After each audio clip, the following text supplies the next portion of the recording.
administration would never, ever make up charges of anti-Semitism. I'm shocked that they would do that. It comes as court hearings began yesterday for more than 200 protesters arrested during sweeps at both Northeastern and at Emerson College. Well, today's the deadline for district and county candidates to turn in their nomination papers to local election offices. If they're not in by the end of day today, no soup for you. In sports, the Bruins win tonight at the Garden, sends the Toronto Maple Leafs home for the season and advances the Bees to the next round of the playoffs. Red Sox are back at Fenway tonight. They host the San Francisco Giants. And in the forecast, on this National Honesty Day, cloudy low 50s today, cloudy mid-40s overnight, 52 in Boston right now. Honestly, this is GBH News. Support for NPR comes from NPR stations. Other contributors include Jones Day, an integrated partnership collaboratively providing legal services for more than a century. 42 offices, 5 continents, serving clients as one firm worldwide. Learn more at jonesday.com.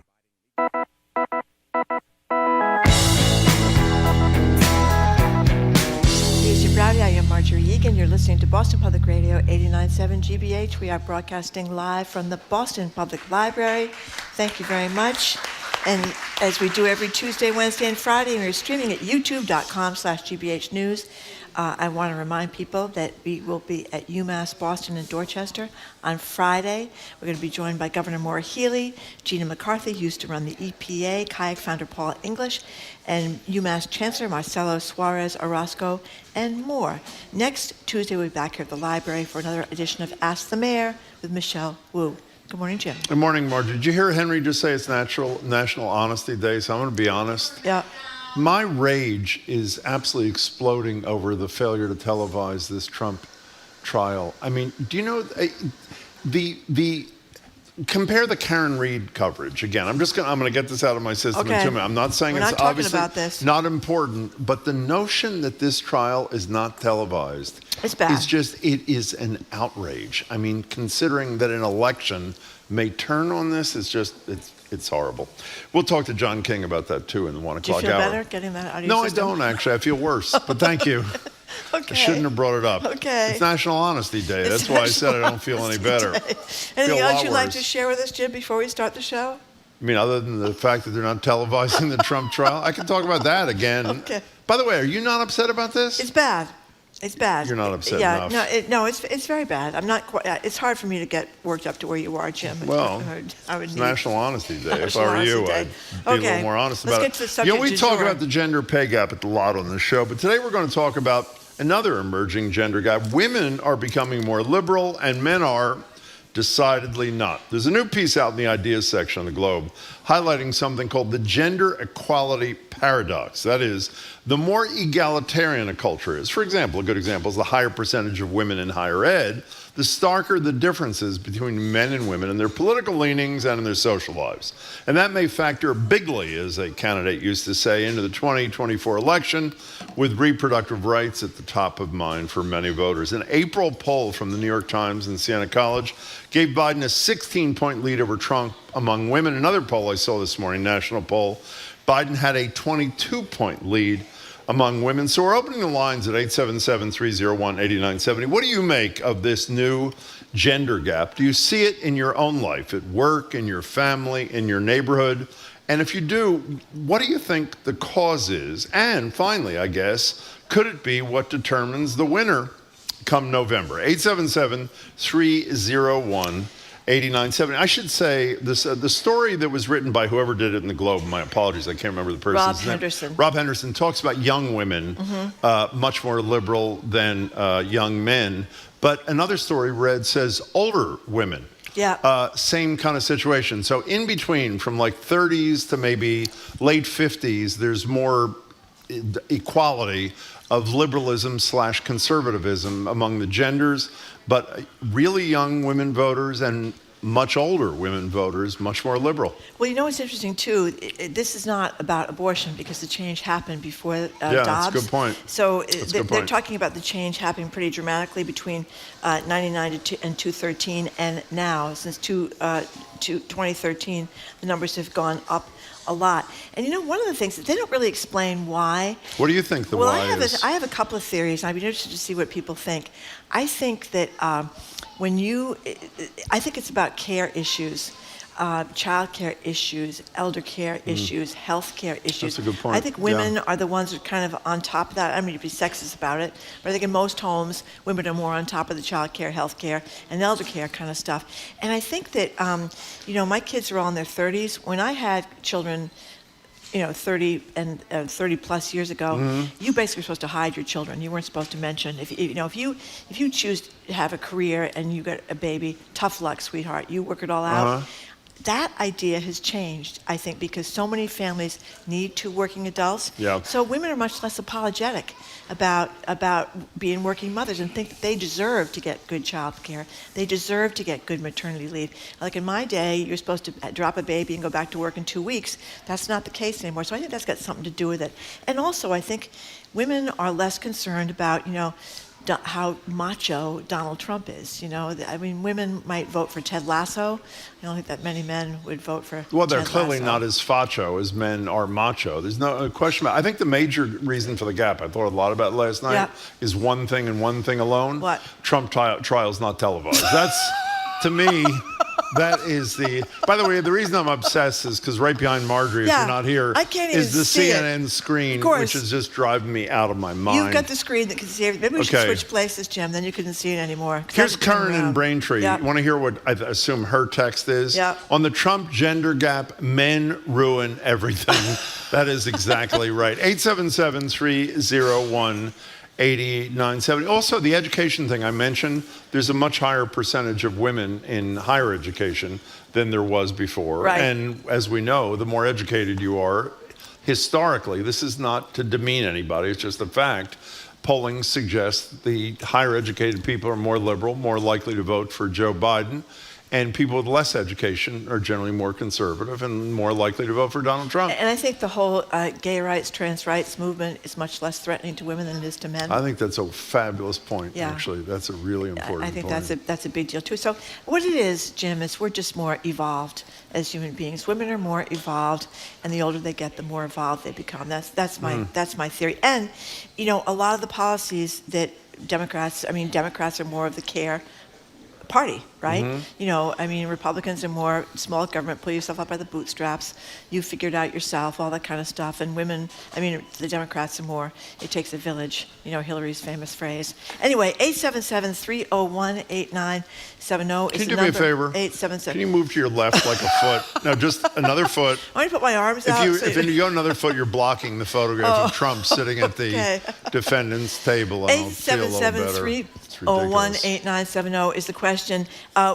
Younger women between 18 and 29 are definitely getting more liberal. Older women, post 65? I think it's boomers. I don't know when boomers starts. Are getting much more liberal. What's your theory about why that is? Let's start with Susan in the car. Hi, Susan. Hey, Susan. Hi, how are you? Good. First-time caller, so Whoa. I'm kind of excited. Well, we're excited too, then. I'm an older female. I'm 72. I went through all the women's lib, all the fighting for equal rights, and I think that women are not going to go back. We are not going to have our, reproductive rights taken away from us. I want my grandchildren, especially my two granddaughters, to have the same rights that I had growing up and that my daughter had. I think women are going to be a big issue in this upcoming election. And as always, I think we're being ignored. And until, the proof is that we will probably be a very strong force in voting in November. Well, I hope you're right. Yeah, thanks for your first Susan, call, that's a great Susan. point, 'cause Appreciate you hear it. that a lot. Women with daughters and granddaughters saying, I can't believe that my daughters and granddaughters that grow up with more rights, with fewer rights rather than we had. And what the other thing is? The Me Too movement. I think that was a big break too, because again, 30, 40 years ago, everybody was getting chased around the office desk by the boss, and you kind of shut up and put up with it. Now, you speak to HR, you tell somebody, you turn somebody in. That kind of whole attitude in the workplace has changed. And I think that's something that's much more, it's a liberal, I don't think that people associate the Me Too movement with the Republicans. So 2 months from now, the Supreme Court is going to rule on mifepristone. Yeah. Let's assume they either decide that it is perfectly legal as it is, or the plaintiffs have no standing, so we're not going to rule on this until after the election. How do you think that affects women's votes? That's going to be the issue freshest on the abortion issue in people's minds, June, July, August, September, just 4+ months before the election. It's the right thing for the Supreme Court to do, but if they do the wrong thing, it'll help Joe Biden. I understand that. And if they do the, quote, right thing, how does it affect you? I mean, we have very short memories, despite what the first caller said, in this country, as I think we have learned. And how do you think that affects people's votes, particularly women's votes? I think a lot of these states, like Arizona, abortion rights are going to be on the ballot. I think a lot of Florida. In Florida, it's not going to be. That's a good point. It's not going to be binding, really, in terms of, because you can vote to protect abortion rights, and you can still vote for Republicans, so it's not going to be the same thing. I mean, there's a lot of Republican women who are pro-choice. But anyway, I think it's going to be in a lot of the ballots. And I just think these stories you read about basically trying to decide, well, is this woman lost enough blood to be close to death, or is she lost enough blood that we can still, decide whether or not we can save her, because I'm afraid I'm going to be arrested if I save her? I mean, those kinds of stories don't make you feel like you have equal rights in America. Before we do, here's an anonymous texter. Sorry, Jim, but the court artists do a much better job of capturing his true ugliness. But a much better line. Did you listen to watch the White House Correspondents' Dinner? No, but you told me all about it. He said when Cullen Just, one of his jokes, he's talking from the guy from SNL Weekend Update, is talking about the job the courtroom sketch artists do. He said Trump looks like the Grinch had sex with the Lorax, which I think actually is a pretty good. That's a good one. That's a good one. Nancy in the car. Hi, I'm sorry, Nancy. Hi. Hi. Hi. Oh, hang on. Let me turn off my radio. Okay. You called us, right? Okay. Hi. Hi. I did, yes. That's okay. I'm kidding. Go ahead. So my thought was, for the reason men are becoming more conservative is that men of my generation and my father's generation, I'm in my 50s, were always considered the breadwinners. That was their role. Mm-hmm. And now that women are more and more entering the workforce, helping or being the breadwinner, I feel like men are losing their sense of purpose. Like, what is their role now? And I feel like society needs to support men in figuring out what their new role is going to be, and that being a caregiver is an honorable thing. It's still, there should be status there, that they don't have to be making all the money to feel good about themselves. Well, you know what you're describing, Nancy? You're describing a gender example of replacement theory. We talk about replacement theory generally in the context of race. White people concerned about people of color becoming the majority in this country. But you're talking about replacement theory where men are worried that in positions of power, like we've seen here in Massachusetts government, women are replacing them. I think that's a wonderful analysis, actually. And as a result, they cling to a more conservative party that harkens back to the good old days, as they were described. Nancy, that was an excellent call. Thank you for making it. 877-301-8970. I just got a text from Carrie from Wellesley who's saying you can't televise the Trump trial because it would put the jury members at risk. Oh, please. I don't want to hear that. No. I really can't take this anymore. This is someone who probably doesn't realize, I assume she's one who doesn't realize, they don't show the jurors. Ever. So you would never see the faces of the jurors, and their names are being protected too. So you could only show certain things, and that's all arranged between the judge and the cameraman before the trial starts. I just want to straighten that out. Bernie in Rhode Island says Trump and the Republican Party's only appeal to the general electorate is the promise to maintain the caste system. It follows that white straight men who sit on top of that system would be their strongest supporters. Well, that's a variation of what Nancy said a minute ago. I totally agree with that. 877-301-8970 is the number. Nancy, we can say goodbye to. Thank you, and move on to the next call.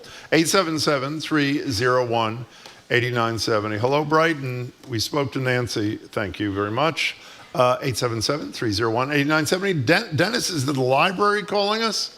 That is really exciting. Hi, Dennis. Where are you? I'm getting 50 yards away. They don't want feedback. They don't want what? Feedback. Yeah, well, we have feedback. Oh, it is me. All right. 1973. Yeah. I started a movement, pro-life, pro Roe versus Wade.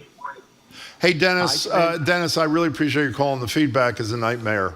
We'll put you on hold and see if we can do a little better if you move maybe into the tea room or something. But it's really, it's hard to listen to. It's not your fault. 877-301-8970. What are you laughing about? Let's face it, men are just not as enlightened as women. Some doofus at my office put a framed picture of himself with the Hooter girls on his desk. Seriously. So in your world, in the world in which you travel, here on the Cape, etc., is this hold true? What? Women being young and older women being more liberal than men of a similar age. Do you see that in your life? I don't know, but I certainly know that since Dobbs, there has been a real, backlash, as the first caller said, and I think she's absolutely right. I mean, basically saying that these women in some of these states are going to be near death before they can get help. I mean, really? And when you think about it, rape and incest exceptions make people feel good about those, but they really make no difference because, you find out you're pregnant at 6 weeks, 7 weeks, 8 weeks, you want to get an abortion. The trial for the rapist is not going to be done. That's a very good point. You got to prove it, right? That's a great point. The incest accusation is not going to be proven. So that's just an easy phrase to get out of, because I'm sure what would happen if you came in and said you were raped, they'd say, oh yeah, right, sure you were. Ian from Hyannis, thank you for calling. Hello, Ian. Hello. Hey. I was going to mention part of why women must be more liberal than men is because they're paying attention to the social situation. In my career as a community organizer, I always looked to women to be the leaders, the perceptive ones, whether it was the need for streetlights or better schools. And all of that interventionism makes a person sort of liberal. From the days of the Prairie League out in the Midwest and suffrage to the present, women have been the real leaders of liberalism. I like that. Yeah. Ian, thanks for the call. We got to get rid of you, too. Another bad connection, but that was an excellent point. Thank you. The care thing. I think it's really the care thing. Here's a texter who says, so disappointed my college-educated nephews who used to be sweet guys are voting for Trump because I want to keep the money that I make. What does that mean? Once again, it's like the person that texted about the jurors. Unless you're making over $400,000, Biden has talked about taxing people more than make over $400,000. And that he would not tax anybody under, which he is not, by the way. Unless your nephews are making over $400,000, that's not true. You should let them know that. We have to take a break, We have to take a break. Anyway, we're talking about... You know what's not being televised? The Trump trial, Jim. Trump trial. By the way, turn around and look at CNN. We have had this photograph this picture that's taken. It's the same picture every morning. Blue suit, red tie. Trump trying to look tough into a still camera before the proceedings begin, and then talking heads discussing what's going on rather than us seeing what's going on. Okay, well, we're not going to be able to see the Trump trial, Jim. I'm aware of that. We're not going to be able to see it. However, we are talking about the gender political gap. Younger women and older women are becoming increasingly more liberal, while young men either stay closer to the middle or drift further to the right. What do you make of this, and why do you think it is? Give us a call or text us, 877-301-8.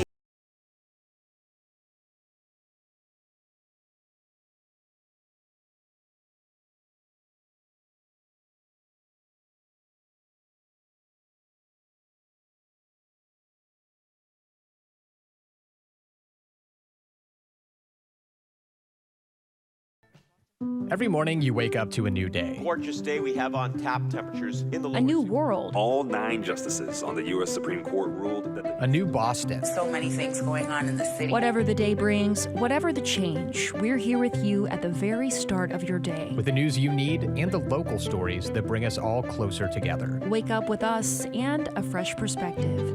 GBH's Morning Edition, weekdays from 5 to 10, here on GBH 89.7.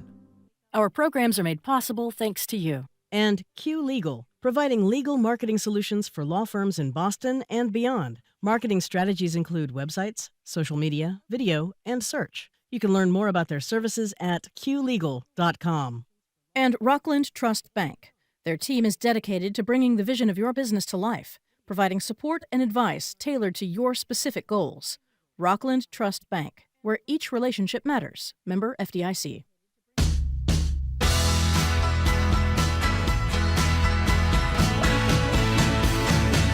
Welcome back to Boston Public Radio. Jim Brady and Marjorie Egan. We're live at the library, streaming at youtube.com/GBH News. A reminder, we are at the library on Friday. Not library, UMass Boston University Hall. You are all welcome, even if you're not UMass affiliated. And next Tuesday, we're back at the library. We're here tomorrow, too, obviously, with the mayor from 1 to 2. If you're just tuning in, we're talking about the gender political gap. Younger women and older women are becoming increasingly more liberal, while younger and older men are either staying closer to the middle or drifting further to the right. What do you make of this? Does it show up in your life? You know, we haven't answered. What? What happens to women in the middle? What happens to women when they hit 30 plus until they hit 60 plus? Why are they not more liberal than men? What happens? Well, there used to be polling that showed that more women voted like their husbands, and maybe in the middle years, if they get married, they're still married, they haven't gotten divorced yet or something, and gotten fed up with the husband's opinions on things or something like that. I don't know. But I don't know. It could be that they're, I don't know if that's true. But let me read some text here. Here's from Don in Rehoboth. I work for a utility company, went to a contract meeting given by the union this morning, and just this year, the company had to revise the contract to include he and she for 2024. Imagine that. And then here's a distraught white man. Men are less liberal because they are the most discriminated against by law. It's tough being a white guy these days. And here's somebody talking about dating apps. You see it there. Men online dating will hide their descriptions behind such terms as moderate, independent, or politically undecided because they know their conservatism is not a turn on for many women. This issue you raise is too big to tackle in a text. But this person thinks it's about white male power structures and social structures that spill into politics. And this person has a theory, but it goes off the page about having to do with marriage and children in the middle years. But it goes off the page, so I can't finish it. Olivia from Providence, thank you for calling. Hello, Olivia. Hi, guys. This is actually my second time talking to you. Thank you so for happy calling. To be here. We're happy to have you. So when my husband and I were in couples therapy, the therapist asked us, how do you express your power? Mm-hmm. You know, where do you gain that confidence in yourself? Where do you take charge in a situation and feel good about it? And not outside of the relationship. Mm-hmm. And I feel like women, due to how history has treated women, have been forced to create power outside of the home and outside of work. Whereas men throughout history have not been challenged as much. So now that women, sort of a previous caller was talking about men, being kind of emasculated by women in places of power, are because work is the only way that they express their power. I love that. Yeah. But Olivia, you got to fit one thing into your thesis, which I think is really powerful. What happens to women according to these surveys from 30 to 60? Why do they trend more moderate and then all of a sudden become more liberal yet again? I'm a woman in my 30s who has only been getting more liberal. Great. So, I was never moderate. Mm-hmm. So I can't say. That's okay. But I don't know. I don't know the answer to that. Well, your answer to the first part was terrific. Yeah, that was fascinating. Call us again soon. Olivia, thanks for the call. We appreciate it. Listen to this one from Stephen Marlborough. The elephant in the room, Fox News. With more cleavage, more young men are learning the lies. And listen to this. This is kind of an obnoxious one, but I'll read it anyway. The best thing about being a community organizer is to make women feel important, and then you hit on them. Is that the same texter who did the cleavage and the hitting on them? No, two different ones. Okay. 2 different ones. Yeah. I'm trying to give a spectrum, Jim, of the text. I don't want to have them all the same thing. 877-301-8970. Young women and older women are getting more liberal, and the big change has happened since 2013. What do you think it's about? 877-301-8970 is the number. Dennis. Oh, this is Dennis. Now he's across the street. This is the same guy. Keep going further. Hi, what do you got, Dennis? Let's see if this works. Let's try it this time, Dennis. Hi. Thank you. Yeah. I'm part of a small group of about 200 plus neurocognitionists have studied the gestational development of the brain in utero. Yeah. Back in '73, pro-life, we predicted partial birth because the uncertainty as a neurocognitionist and spiritual believing in reincarnation, somewhere in the second trimester, it becomes a human being. Dennis, can I make a suggestion? I don't think across the street is quite far enough. Maybe try the South End and then give us a buzz. Thank you for the call. 877-301-8970. I'm sorry, I didn't quite understand that. I'm sure I've Jim. just missed something. What? Poor Dennis. No, I'm not. I mean, I assume the reception and maybe the content might be a little better farther away. In any case, Okay. 877-301-8970. By the way, now I'm obsessed with the fact, what is with the middle, 30 to 60? I don't All know. these theses that you and particularly women who have called, and a couple of men, make sense to me, except I don't understand the drop. I don't understand. I mean, it's so obvious that this is about losing power. It is replacement theory. Is that woman didn't use that term? Well, when the law but schools, that is what it is. When the law schools have more women than men in them, I mean, you know, in some of the professional schools, the business schools, I think are almost even. Medical school, I think, is the same way. Yeah, medical school. That's more of a caring. Yeah, kind of but trade. it didn't used to be that way. But the cutthroat things like lawyers and finance, you know, are more women's, and women are making more money, and that allows more women to have children on their own and get out of bad marriages, and you know, money changes everything, Jim, right? Yeah, someone said that. Yeah, Patrick from New Hampshire. Thank you Patrick. for calling. Hey, good morning, guys. Hi. Long-time listener, second-time caller. Thank you very much. What's up? There's a great podcast. Peter Hambley does it. It's called Good Luck America. And this week he talks about the fact that I think it was 33% of Gen Z think men are not manly enough. Really? And I think, you know, yeah, it's an unfortunate trend. You know, I'm a millennial male, and I think we are definitely softer than, you know, the boomers and the great generation. But if you Google, you know, Gen Z or millennial, the first hits are, why are men so effeminate now? And if you look at the crisis with men, the suicide rates, I mean, I think men as a whole are having a crisis. And the turn to conservatism may be, as you said, an attempt to sort of regain some power in their lives. I don't quite know where that's coming from. But I don't, you mean, and the reason they're not, whatever word you use, manly enough is because they actually, like, care about other human beings now? No, I know why. Why? They all got trophies in Little League when they were playing. Everybody got the trophy. No, that's pretty interesting there, Patrick. Thank you for sharing that with us. We appreciate it. Thanks so much for the, thank you so much for the call. 877-301-8970 is the number. Okay, we have a theory about why women in the middle are not getting more liberal. This is from Kerry in Shrewsbury. Because they're too busy raising kids, caring for elders, and keeping their marital peace to expend energy on considering politics other than fear. Fear of crime, fear of taxes, fear of alienating spouse and colleagues. That's an interesting Maybe theory. that is an interesting theory, too. Okay. Middle-aged women become conservative on behalf of their children. When their children leave, their better instincts return. That's What do you from mean Dan. conservative on behalf of their Well, children? it could be What's a that crime mean? thing. Could be a crime thing. Oh. You know, law and order kind of thing. Let's go to Linda in the car. You're next. Hi. Hi, good morning. How are you all? You too. We're good. Thank you for asking.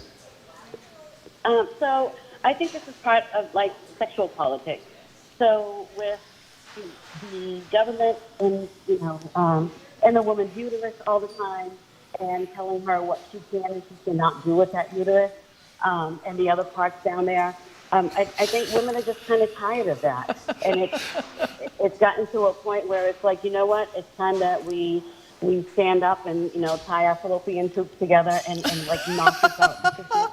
This just doesn't make sense to me. And as far as the middle-age gap, I kind of agree with the conservatism, right? Where when your children are small, you have this need to protect them. And sometimes you take a conservative view in protecting your children. And then as they get older, like the other caller said, you wake up and you're like, wait a minute, what the hell was I thinking? No, that's pretty good. Yeah. I love your line there, Linda, and the other parts down there. That's a good one. I'll remember that. Thank you. And that analysis that Linda and the texter made about middle-aged women makes a hell of a lot of sense. Yeah, that does make a lot of sense. Tracy from Watertown says it's grab them by the you-know-what. Yeah, I do know. And also when you think about this, the whole abortion debate now, I mean, it isn't just about what it used to be about when people are about, you know, late-term abortion, all that kind of stuff. It's about, like I said, how impaired does a woman's health have to be before the doctor can step in? And what does it mean to be the woman's life? Does she mean to be, is she 2 hours from dying? She's totally septic that she won't recover? I mean, is her fertility impacted? Does that count? Does that Didn't not that come count? up in the, was it the Idaho Yes, case? the It was 20 before the Supreme Court a Texas- couple of weeks? No. The one a couple of weeks ago about whether that federal emergency whatever Oh, thing yeah. versus Idaho, I think it was Emergency Idaho state rooms law. have an obligation to Yeah. help people that are sick, and they're afraid to help. That we're going to exclude now the pregnant women who are sick. They're not going to get that emergency care because they're afraid of the physicians are afraid of getting arrested and losing their license for doing it. I mean, can you imagine a man in that situation? How close is Johnny to death before we can step in and aid him? I mean, it's crazy. It is indeed. Bob from Smithfield, thank you Last for calling. one. Hi, Bob. Hi, guys. Hi. Yeah, I'm an 85-year-old white guy. Gosh. Yeah, but wait a minute. I just think things have gotten so sour. I mean, look what's happening since the Barry Goldwater the candidacy, and Nixon picked up on it, and Nixon's Southern strategy, the Tea Party. Men, and there's a certain segment of the population have moved so far to the right that have left women standing on the left. Well, it's another good analysis. Bob, thank you much for the call. We truly appreciate it. Marjorie? Let's face it, men secretly know they don't actually merit their economic and power privileges, so they have to blame others, especially women, for things no longer being tilted toward them. That's from Maggie. Well, I mean, look at Massachusetts alone. What do we have, 5 or 6 constitutional I know. officers are women? How long did it take to get a women governor? Like 245? I'm serious. 245. I mean, obviously it was Jane Swift, but I mean elected in her own right, as in Maura Healey. I mean, men feel like they're losing their place, and maybe it's Do you feel sort like of you're time. losing your place, Jim? I feel like I lost it a long time ago, actually, Marjorie. Okay. But thank you for asking. Okay, we're going to switch gears now. Up next, we're going to talk with Sports Authority Trenni Casey on this new fitness craze that's sweeping the hinterlands. I'll be doing that. And the Celtics and the Bruins, so far so good as the playoffs begin. You're listening to Boston Public Radio, 89.7 GBH. We're broadcasting live from the Boston Public Library and streaming on youtube.com/GBH News.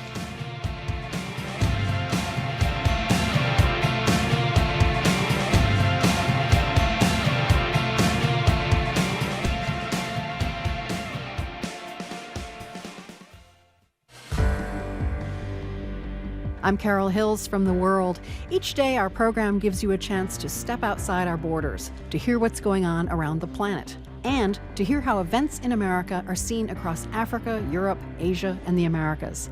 Our producers and reporters dig deep to find stories that connect you with what's happening worldwide. That's why we call it The World. Join us. This afternoon at 3, here on GBH News 89.7.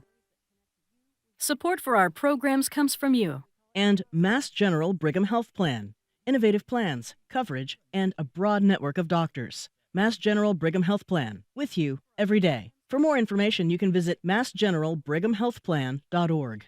And Babson College, where you can advance your career with an MBA or specialized master's at the school ranked #1 in entrepreneurship by U.S. News & World Report. More at babson.edu/grad programs.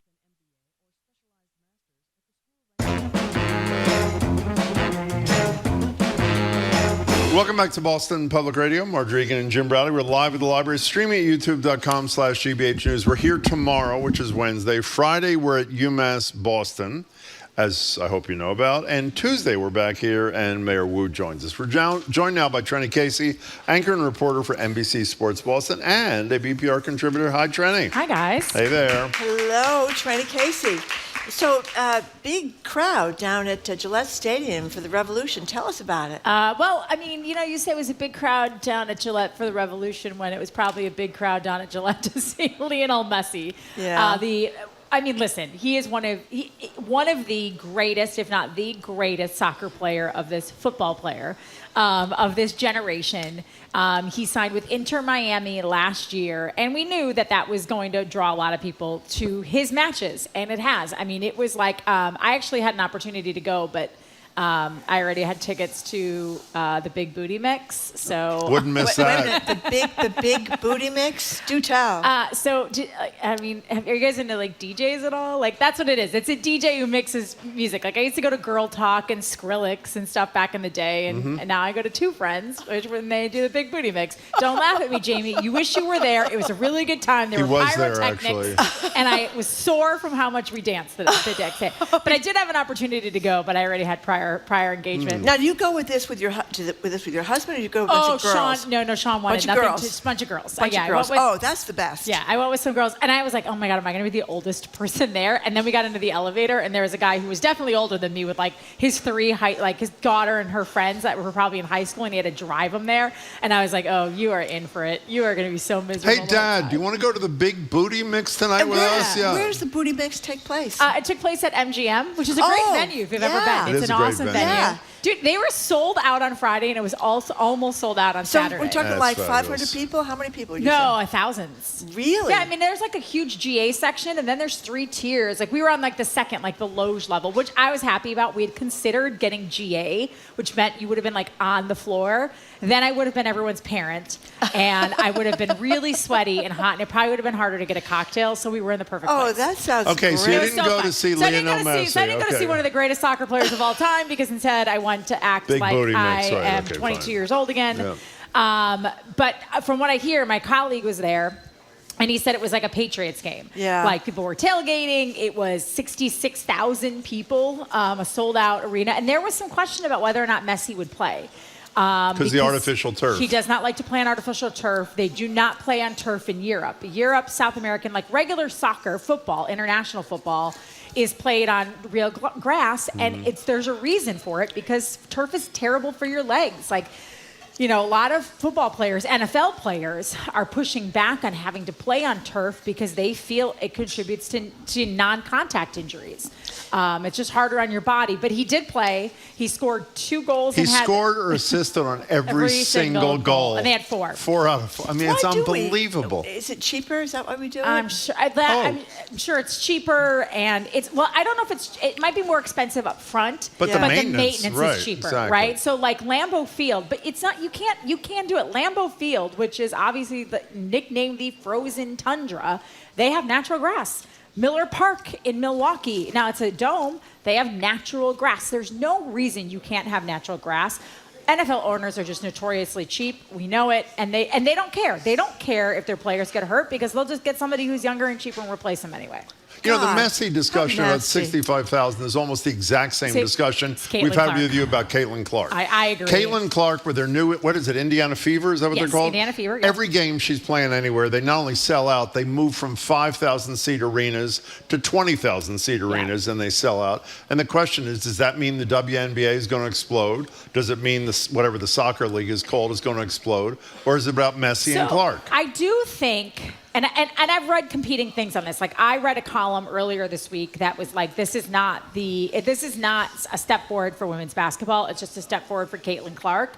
That is, some people feel that way. I guess I feel a little bit differently because women's basketball, you now are following players from the time that they're young into the pros. And I think that's how you build a fan base.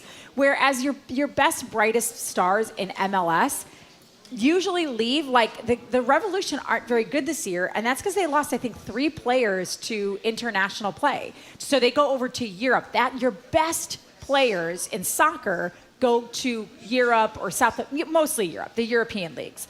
I mean, even Messi left South America to come play in the European leagues. Whereas in women's college basketball, you're watching them maybe since high school. Like maybe you watched this phenom in high school, and then they go to your favorite college, or you watch them in college, and then you watch them grow in the pros. Messi and these guys come at the end of their career, and you have an opportunity to see them once, but you aren't seeing stars that are going to continually draw you to the sport. Maybe that's naive optimism on my part, but I really believe that the Caitlin Clark can have a trickle-down effect where more people are like, hey, this was a good product. I wonder who the next Caitlin Clark is, right? Like, I wonder who the next big star might be.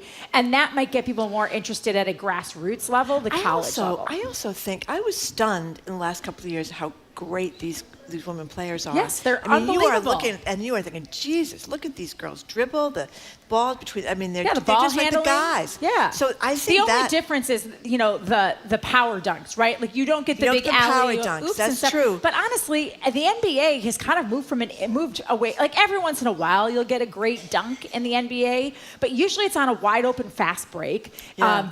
Every once in a while, when somebody leaps over guys in traffic in the lane and gets a dunk, that happens every once in a while. But more often than not, it's a three-point shooting league.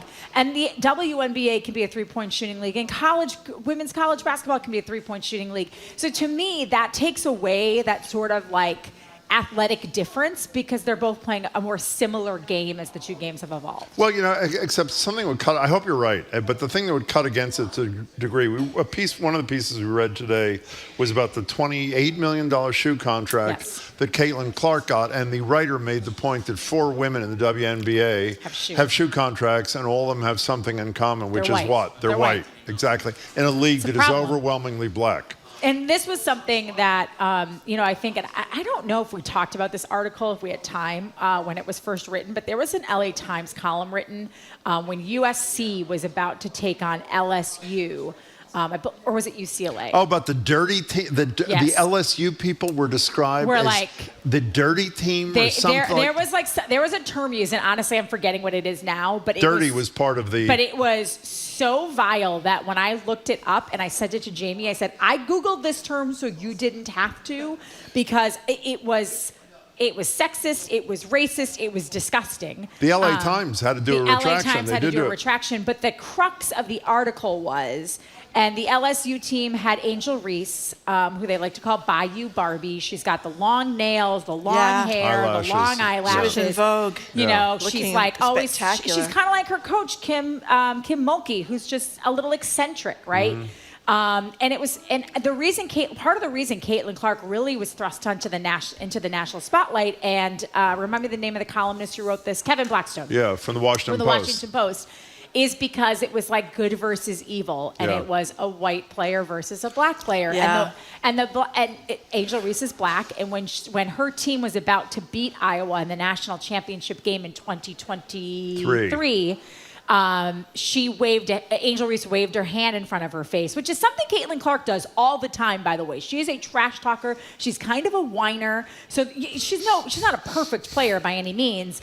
But of course, because we live in a society that still clings to, I think, stereotypes, Angel Reese was sort of taken to task that she was not classy.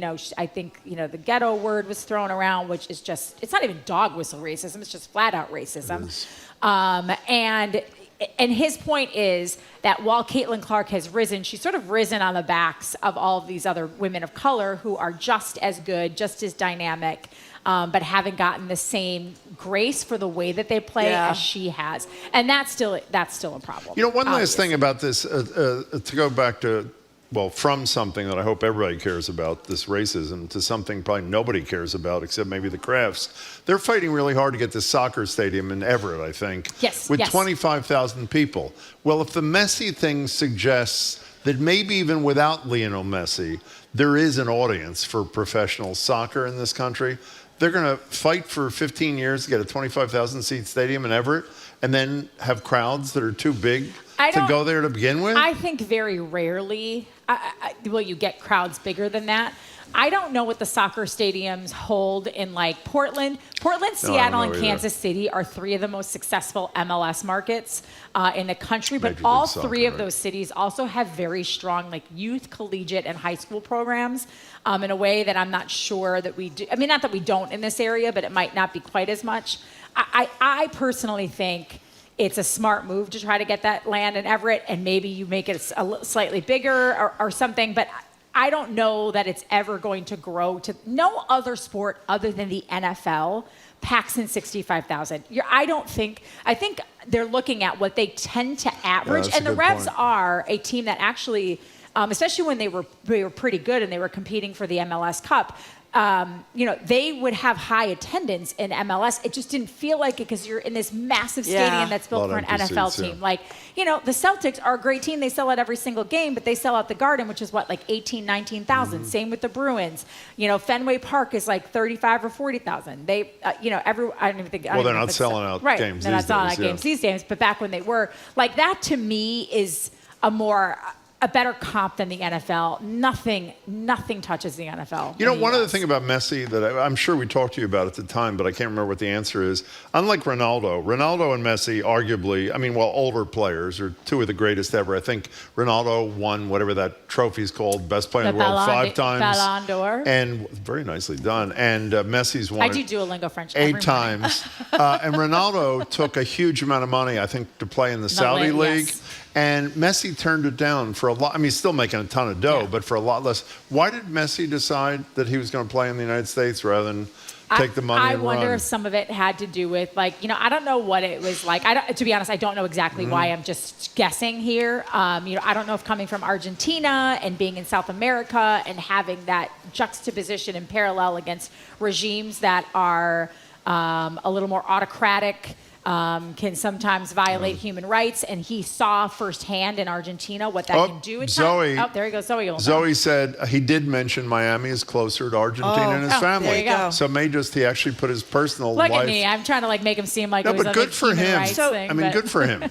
So what is this High Rocks fitness craze, please? It's associated with... Hats up to your guy Jamie over there who found this article. What is it? So it's basically so I don't do CrossFit just because I like to lift, but it seems a little like my PT once said that the two people she sees the most often for injuries are CrossFitters and runners. And I'm like, well, I already run. I'm not going to add something else to my repertoire where I get hurt all the time. So CrossFit it's swept the nation. Like so many people do it. This is called High Rocks. You don't run on the sidewalk, do you? What? You don't run on the sidewalk, do you? Bad for your legs. Worse if than I have no artificial choice, turf. I see so many people running the sidewalk. I keep going, run on the street, run on the street. Okay, what is High Rocks? Running in the street is not safe either. I sometimes run on the bike lane, but I run in the opposite direction so I can see the bike coming towards me. What's High Rocks? High Rocks is, they say it's more functional fitness. So whereas CrossFit is like a lot of Olympic powerlifting moves, but very quick and fast, and things that require a lot of very specific technique that should be taught over time. They claim that High Rocks is more functional fitness. So things that you can do, people can participate in easily. Kettlebell carries, which they call a suitcase carry, or the gym ropes or something. And so it's these competitions where you have to put everything together. They call it a cross between CrossFit games and these Tough Mudders and Spartan races. But apparently it's blowing up in Europe. And they had a big event in New York that had 6,000 competitors. I just think, honestly, guys, I don't know if you saw this article. I should have sent this one too. That they're finding that people who are going through a quarter-life crisis are gravitating towards marathons, right? And so I just think a lot of people are looking for. There's this whole push towards sober curious people who don't drink a lot. I think there's a whole generation that are really focused on health and wellness, and they're always looking for that next push, that next big thing they can do. I mean, I looked at this and I was like, oh, well, this seems kind of fun. You have to run, and I have to do a suitcase carry, and I have to do a rope thing. Wait, what's a suitcase carry? So you carry two. So it's it's functional fitness, right? So that you carry 2 heavy kettlebells in each arm, and you walk, but you try to carry really heavy ones so that you balance out each side. But you also then, when you have to carry groceries as you get older, or you need to put your suitcase up in the overhead compartment, all of this stuff builds muscle so that you can do that without help. Okay, what time can you deliver the groceries by? That's how you do it when you get older. I mean, I don't care about health or wellness, so I'm not doing this. Let's face it. I want to hear some Charles Barkley, because I like Charles Barkley. I think he's such a great commentator. Even though his CNN show, I think, got canceled. Well, they say it didn't get canceled. They said that was the natural. It was a week ago Wednesday, and it was the natural. Natural end. And by the way, they're both really talented, but the show really never felt right. But he is my favorite commentator. I love it when he's calling the basketball games. Yeah. So anyway, Derek White had a great game for the Celtics, and we'll have some. This is sound of the reason why Derek White shaved his head this season. He's getting a little clowned by Shaquille O'Neal and Charles Barkley for his receding hairline during the playoff commentary. This is from last year. You'll never find a hairline like mine. Hey, come on, man. I get what you're saying. Hey, man, y'all act like y'all didn't notice that. I get what you're saying, Kenny. Y'all act like y'all never seen Derek White ever in your life. Yeah, I never seen it like that. Like, it looks like that. That's never seen it. He always has a headband on. We'll see you and your forehead up in the Western Eastern Conference. Okay. By the way, right there, we know why his show was canceled on CNN. I mean, that's pretty obvious. They were laughing a little bit Oh, too much my there. We couldn't God. understand what they were saying, but I love his commentary on the NBA games, and I'm very upset when there's somebody else sitting in. Well, you know what? Derek White showed them because he had 38 points and hit 8 3-pointers last night as the Celtics took a commanding 3-1 lead over the Miami Heat, who have been a thorn in their side. Now, Marjorie said she watched the game last night, but the gym was like, I did. Why are you watching? The Heat's best players aren't even on the floor. That is correct, Jim. There's no Jimmy Butler. There's no Terry Rozier. But you know, it is what it is. You can only beat the teams that are in front of you. And other than a total stinker in game 2 at home, the Celtics have been dominant. Like, I was telling Marjorie off air, I'm like, I fell asleep during the second quarter, and then I tried to watch the third quarter in bed, and I fell asleep during that one, too, and I finally just gave up. Because there's, like, what am I going to pay attention to? At one point, they were up, like, 28 or 30 points in the third quarter. I'm like, you I don't watched need the to whole watch game? this. I was at a bar. You were at a bar on a Monday night? With my daughter, yeah. We were not cavorting. By the way, My do you daughter not and I. know that at the same time the game was on, you and your daughter could have been at Big Booty that Part was 7 or Saturday. whatever it was? And they're up to, like, volume 25, okay? How excited, we used to talk to Brian McGurry all the time. Well, we talk to him still, but when he was editor of the Globe, and when the teams were winning, and both, I assume people know the Bruins and the Patriots are both in round 1. They're both Bruins leading. and Celtics, yep. Bruins and Celtics, I'm sorry, both in round 1. They're both up 3-1, correct? Correct. So far, the circulation in the paper just explodes, kind of thing. What's it like in your world when these teams are all doing great? I mean, it's good. Nothing, though, like I was just saying, nothing tops the NFL. Like, last week leading up to the draft, our shows had ridiculous ratings. Like, I had, like, the best rating in, like, 5 years on my show because everybody just wants to consume and absorb as much. But, the Celtics, for us, we benefit when the Celtics do well. Because we're the home of the Celtics, right, it's on of our course, air. yeah. But even when they're not on our air, and they won't be in the next round, we only get the first round on a regional level, then it goes fully national. We do pre and post game and halftime, and like we'll do a lot on it, and we'll see an influx. Now, of before it. you go, you were quoted in Best High Charles column today about the Bruins. I was. People being, the Bruins kind of get left out sometimes. They and do. They fit. So what do you have to say about? Well, I told Beth that the reason. So Beth Chitella writes a lot of great, funny. She's very columns, talented. Very talented in the Boston Globe. Was like, how does someone like me become how do I become a Bruins fan? Like, I feel pressured to become a Bruins fan because they're good again this year. They're in the postseason. They're up 3-1 on the Maple Leafs. They could close it out tonight at home and move on to the next round, I believe, against the Florida Panthers. And I'm like, the NHL just does such a bad job. Like, I said to her, have you ever seen a State Farm commercial with a hockey player? No. Like, NBA and NFL, like, those two leagues have mastered how to, like, market their stars. And at least in baseball, you might have a hat on, but you can actually see baseball players' faces. Like, honestly, if Mason Lowry walked down the street right now, whoever he is, you wouldn't know who he is. I'm not even sure most people in here would recognize Brad Marchand if you walked down the street, or Charlie Who is Boyle. Mason Lowry? Lowry is a defenseman. Oh, he is? Yeah. Can I tell you one he thing, had though? an assist the other night on Saturday. I saw it in the middle of the Big Booty Mix, and it stuck in my head. Oh, yeah, okay, let's Big Booty Mix. Can I say one last thing? We only have a minute left. Of all the professional sports, I've only been to one pro hockey game. I went to the Bruins a couple years ago. In person. And I have no interest in hockey. I went because a good friend of mine who cuts my hair, he and his kid, my kid went. It was one of the most exciting 2 hours I've ever spent in an arena. It doesn't translate on TV. television and in the same way. I think that's too why baseball is struggling now, why hockey struggles. Like, you can watch the NBA, and depending on where you're sitting, oh my God, the NBA is probably as good on TV as it is in person. Same with football, even better. Better on TV than in person. In person, you're just stuck there during all those stupid TV timeouts. But during those TV timeouts, when you're watching football at home, who do you see? You see all your biggest stars on all of the commercials. That's right. That's what the NHL Can you text Marjorie when the Big Booty Mix, the next one is up? I'm ready. They're going to Madison Square Garden in August. Oh, you want to go? Why don't you two go? I'll be the senior representative. I for the think squad. I'd like that. Okay, I do like to dance. See that. We're You're a speaking really which- good dancer, Thank you too, very you much, are Jim. incredible. Jim Off the dances. rails. Big Booty Mix. Jim dances too. Yeah, I'll be a Big Booty Mix too. Trenni That should Casey, be anchor quite a reporter for scene. NBC Sports Boston and BPR contributor. Thank you very See you, much. Trenni. After It's the great new to news, see you. Andy Ihnatko on the latest impact on TikTok from Congress. Manage life's storms. Using police records, autopsy reports, and body cam footage, Frontline investigates the deaths occurring after police used tactics like prone restraint. Watch Documenting Police Use of Force tonight at 10 on GBH2. I'm Henry Santoro, news anchor and host, and you and I are listening to 89.7 WGBH, HD1 Boston, online at gbhnews.org. GBH News with NPR, what matters to you.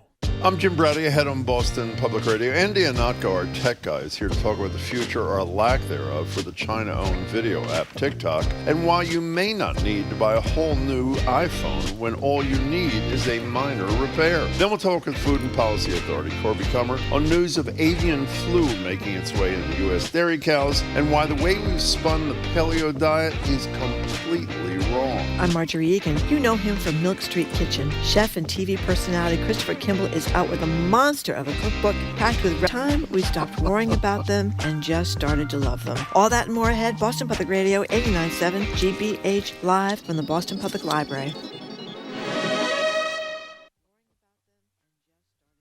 After dozens of protesters barricaded themselves inside a building overnight. NPR's Brian Mann is there. Student protesters and activists continue to occupy Hamilton Hall. They're also maintaining their encampment. The university has done so far a sign of a large NYPD presence, no sign that police or university officials plan to retake control anytime soon here. We're just waiting to see what happens next. Columbia is the epicenter of protests on a number of college campuses around the country. Israeli Prime Minister Benjamin Netanyahu is ignoring calls for restraint, saying today that he will launch a military offensive in Rafah in the southern Gaza Strip with or without a deal with Hamas. NPR's Peter Kenyon reports on Netanyahu's comments as Secretary of State Antony Blinken is due to arrive in Israel. Addressing hostage families and bereaved families, Netanyahu vowed not to back down from his intention to strike at Hamas in Rafah. He spoke as ceasefire proposals are under discussion. Netanyahu said stopping the war before all goals are met is out of the question, adding Israel would eliminate Hamas with or without a deal in order to achieve absolute victory. The Prime Minister spoke hours before Secretary of State Antony Blinken was due to arrive in Israel. He has said the best way to alleviate the humanitarian crisis in Gaza is through a ceasefire and rapid aid delivery.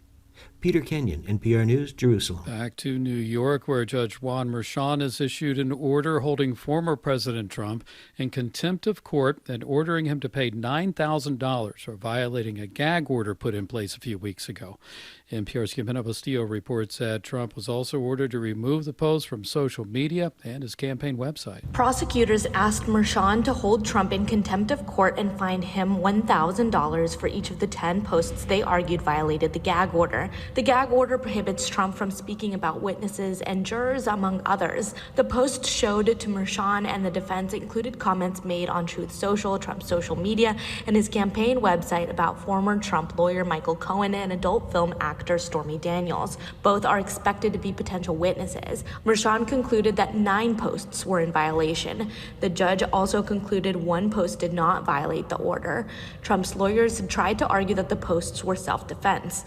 Another hearing on 4 more alleged violations is scheduled for Thursday. Jimena Bustillo, NPR News, New York. This is NPR. Good afternoon. With the latest from the GBH Newsroom, I'm Henry Santoro. Faculty at Northeastern are criticizing the university's arrest of nearly 100 people last week while sweeping a pro-Palestinian encampment on campus.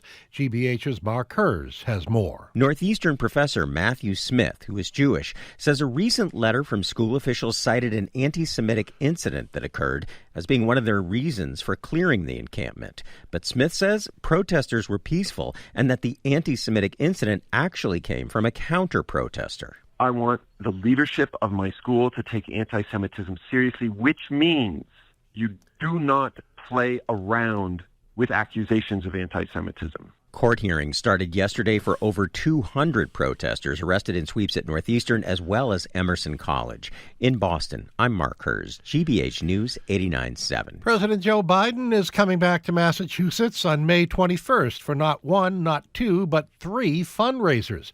According to the invitations, one of the fundraisers is being hosted by Massachusetts Governor Maura Healey, while event planner to the stars, Brian Raffanelli, and his husband, Mark Walsh, along with Jack and Eileen Connors, will host another fundraiser. The third will be hosted by a number of wealthy Bay Staters, including Mark and Audrey Schuster, George and Elizabeth Krupp, Douglas and Judith Krupp, and James and Stephanie Sokolov.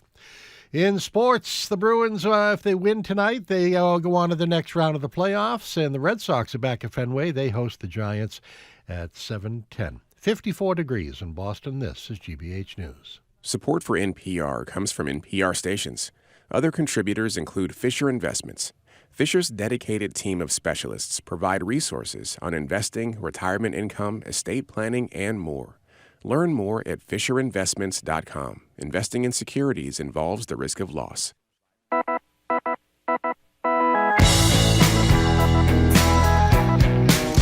Rowdy, I am Marjorie Egan. You're listening to Boston Public Radio, 89.7 GBH. We are broadcasting live from the Boston Public Library, as we do every Tuesday, Wednesday, and Friday. We're streaming at youtube.com/GBH News, and we're going to make a special trip, Jim, to Dorchester. You don't get out much. Wow. UMass Boston. How do you get there, by the way? How do you get to Dorchester? It's yet to be determined. We're trying to figure that out. Anyway, it's going to be Friday. We're going to broadcast from there on Friday. Governor Maura Healey is going to be with us. Gina McCarthy, who used to run the EPA, is going to be with us. Kayak founder and philanthropist and UMass Boston grad Paul English and his Chancellor Marcelo Suarez Orozco will be there, and it's going to be quite fun. Next Tuesday, we'll be back here at the library with Michelle Wu, the mayor of Boston, for another edition of Ask the Mayor. From 1 to 2. Hello again, Jim. Hello again, Marjorie. We're joined now in person for a change at the library by tech writer, blogger, and podcaster Andy Ihnatko. Andy joins us monthly. See if you agree with this description, Marjorie, to try to explain confusing things to us that we don't understand, but we should. Would you agree with that so far? Yeah, we should understand. Okay, fine. Andy, it's great right. to see you. Thanks so much for being here. Appreciate it. So, Biden has signed this TikTok ban into law. A lot of consternation. What should we know about this, Andy? Okay, so yeah, no, I understood that, by the way. Yeah, exactly. Thank you. I am a communications professional. That's right. Okay, so there's a trade war going on between the U.S. and China. There's a lot of distrust between the U.S. and China, and to be fair, there are some reasons for the U.S. to be distrustful of China. However, so this is starting. One of the casualties of this is TikTok, which is an immensely important and immensely popular U.S. Video sharing and social media app. 140 to 170,000 users in the U.S. alone. Million. I'm sorry, million. Thank you very much. Yes. In the U.S. alone, there are creators and businesses that are making money off of it for promotion and just basically on the creator economy. Unfortunately, it's owned by a company called ByteDance, which is a China-based company. And China has a security act that basically says, actually almost explicitly says, that any China-based company is expected to help out China in any sort of intelligence operation that they think is important. So on that basis, yes, it's technically possible, according to the people behind this law, that China could basically turn TikTok into a surveillance tool and to a disinformation tool and to a propaganda tool. And for that reason, this law was fast-tracked and gives Biden the ability to declare any tech company in 4 hostile states, China, Russia, North Korea, and Iran, just basically say that, no, you're not allowed to operate a service like that in this country. As a result, ByteDance has to sell TikTok or shut it down within the next 9 months. So let's assume, their argument is they're protecting us, national security thing, privacy, etc. Is there anything that, let's assume the worst, the Chinese government is pulling all this information here, or at least can. Is there anything that they get via ByteDance and TikTok that they couldn't get through some other means? I mean, our data is everywhere, right? Honestly, it would be a lot cheaper just to buy it on the open market, because we're in the United States of America. We have so few privacy protections that you can just buy. I don't have to be China. I just have to have a checkbook, and I can get all that data that that supposedly China is trying to get their hands on, and that's why you raise a good statement there. That it's shocking. I'm the reason why this law kind of ticks me off is that if Congress was really interested in defending people for their privacy, against misinformation, against propaganda, they would say, wow, so I bet you want to not just ban TikTok, but you want to regulate Instagram, and you want to regulate YouTube, and every US-based company that does exactly all of those same things. All the things that Congress people have said that, oh, well, TikTok has this capability, this capability, this capability. Those are table stakes for any social media app. That's nothing unusual for TikTok. And they have yet to demonstrate, or at least publicly demonstrate, that there is any reality to this fear. And for that reason, that to pull the rug out of from under 150 million people who are using this not just for commerce, but also for community, for free expression, to have friend groups, things like that. That is one and hell for their of an businesses, like you say, a ton of these people are making money. The politics for Joe Biden of this, if this actually means people don't have TikTok, is going to be a major. Well, no, it's not going to happen by election day, right? By design, originally this bill was supposed to go into action before the fall elections. Right. And then again, this is massively bipartisan. This is not a slim majority that passed by. They decided, hey, what if we, instead of giving them only a few months to sell a TikTok or shut it down, we gave them, 9 months with an option for 3 more in case. Right, but it's still going to be known, Jim, that he signed this bill to ban TikTok. I don't think it's a good political move for him. It's another prohibition. It's like alcohol was something people wanted. It was a danger to a lot of people, but a lot of people, not to the majority of people, and basically people kicked back and it was impossible to enforce. Obviously, ByteDance is going to be suing to overturn this law. They're going to have some time to get ahead on that. It's hard to know if people are determined to continue to use TikTok if they'll find a way around it. The law does say that the way that the law can kill TikTok is that the only legal interaction with TikTok after this law passes is to use it. So the Apple's App Store, Google's App Store are forbidden to distribute it. If it's already on your phone, you can continue to use it, but you can't update it. You can't install it on new hardware. If you are an internet service that provides service to TikTok, you can't provide internet service to them.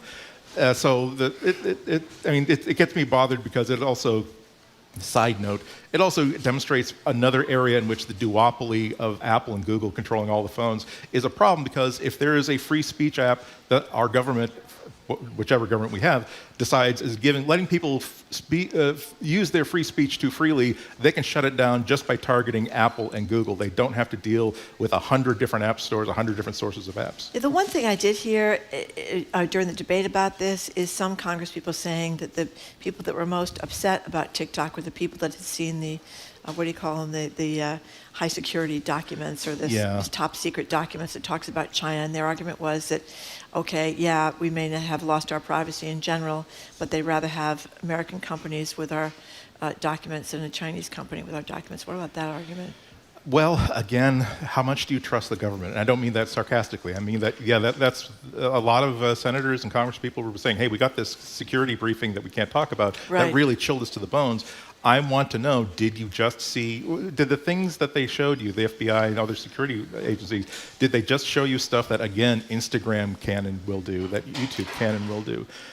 And if that was the case, why are you not concerned that TikTok can buy this information on the free and open market because you're not putting in those kind of controls? I have one more question. Did you just say a minute ago that if you have the app already on your phone, you'll be able to continue to use TikTok even if it's banned, even if the ban goes into place? Yeah. So why isn't everybody downloading the app before whatever the effective date is, assuming it's not postponed, which it will be by the litigation, and then it affects nobody?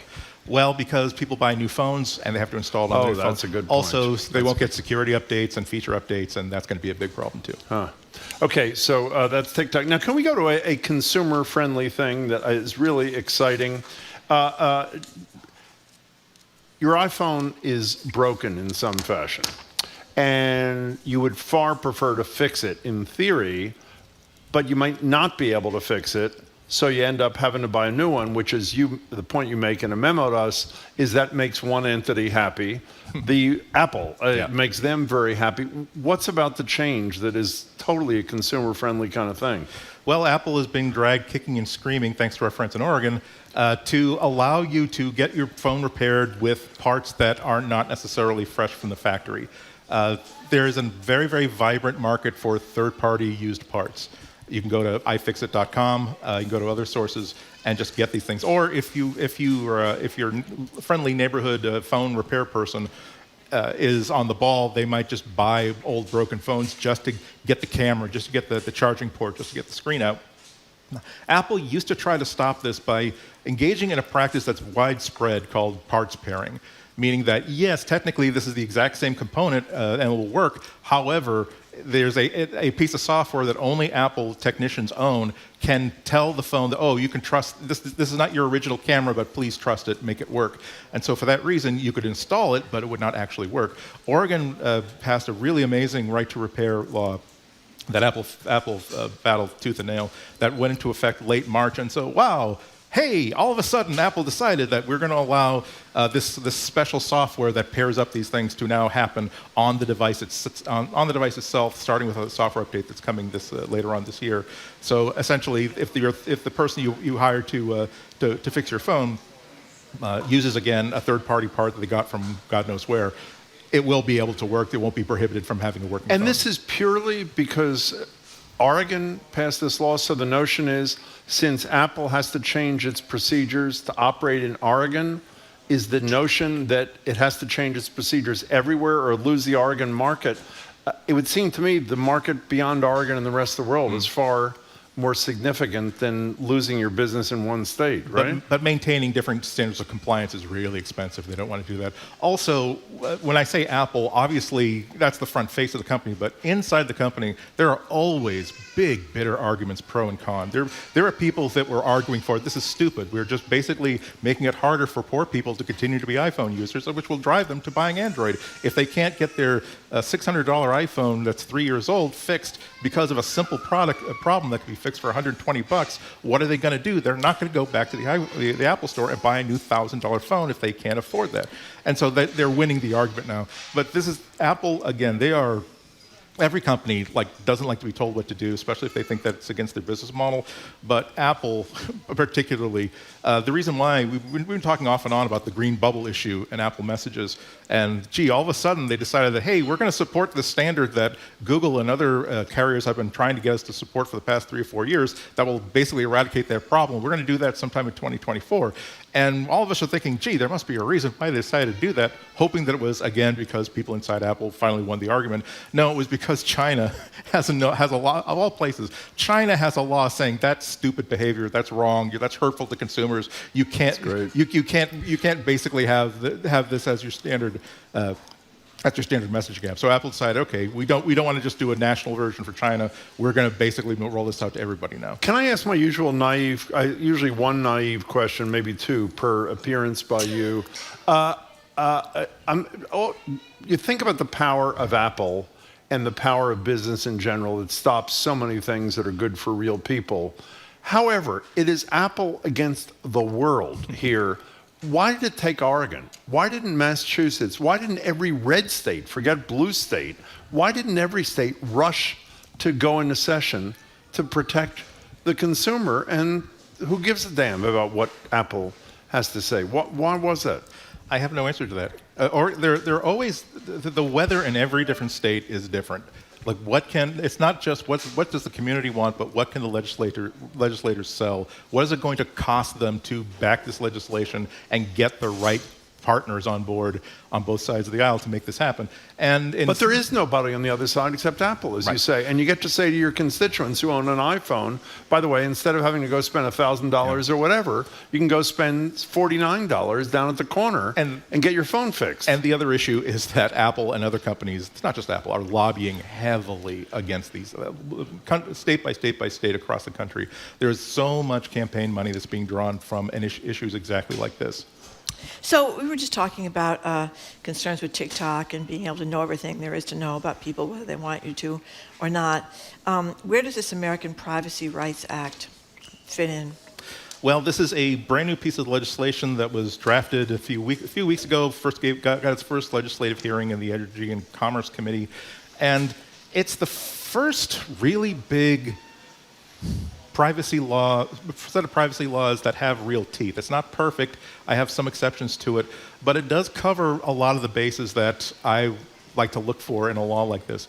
And getting back to what we're talking about, individual states, a lot of this is actually based on a similar law that was passed in California.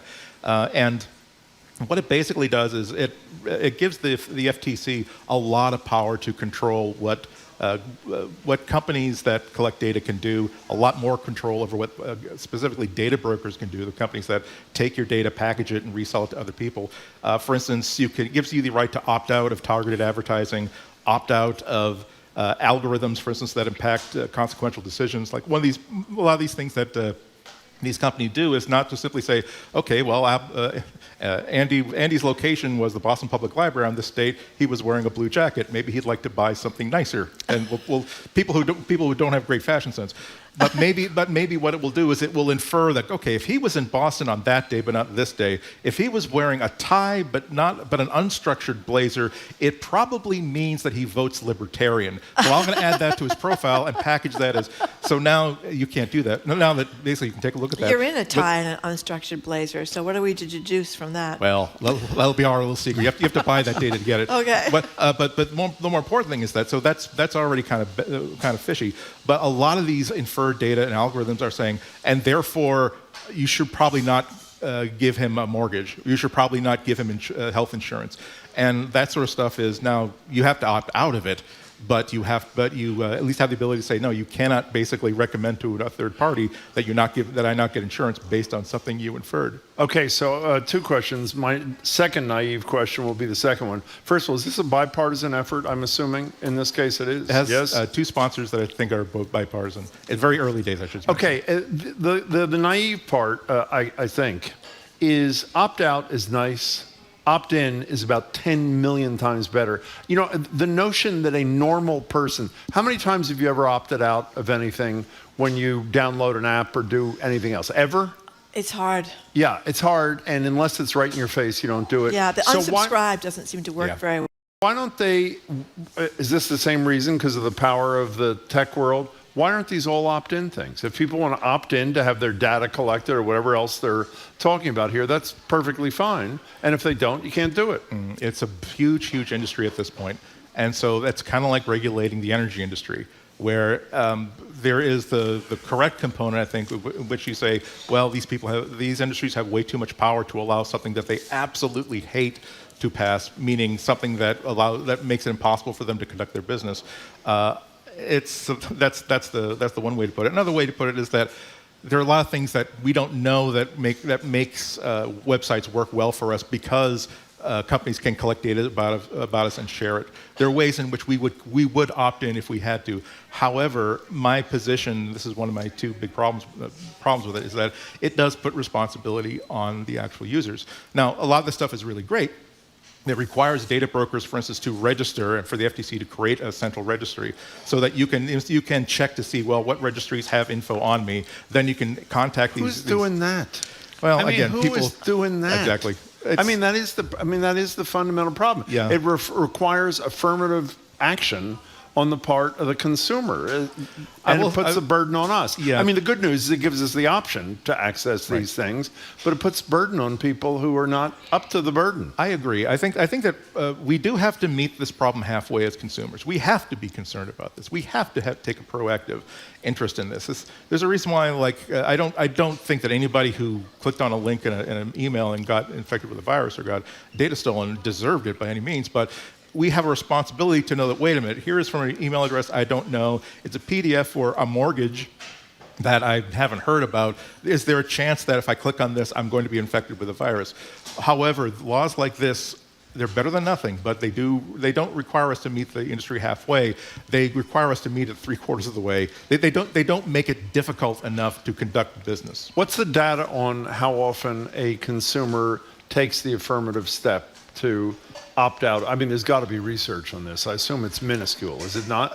It depends. Actually, it really depends on how it's presented. For instance, Apple made a big change to their operating system and their security and privacy settings last year, the year before, where it used to be that if an app wanted to access a certain piece of information, like your location, there was a very simple, it's asking for it. Do you want this to happen? They changed that to a paragraph that says, this app is asking to monitor your location wherever you are, even if the app isn't working. This could compromise your privacy and security. Do you want this to happen? And suddenly, zoom, people were not clicking that button anymore.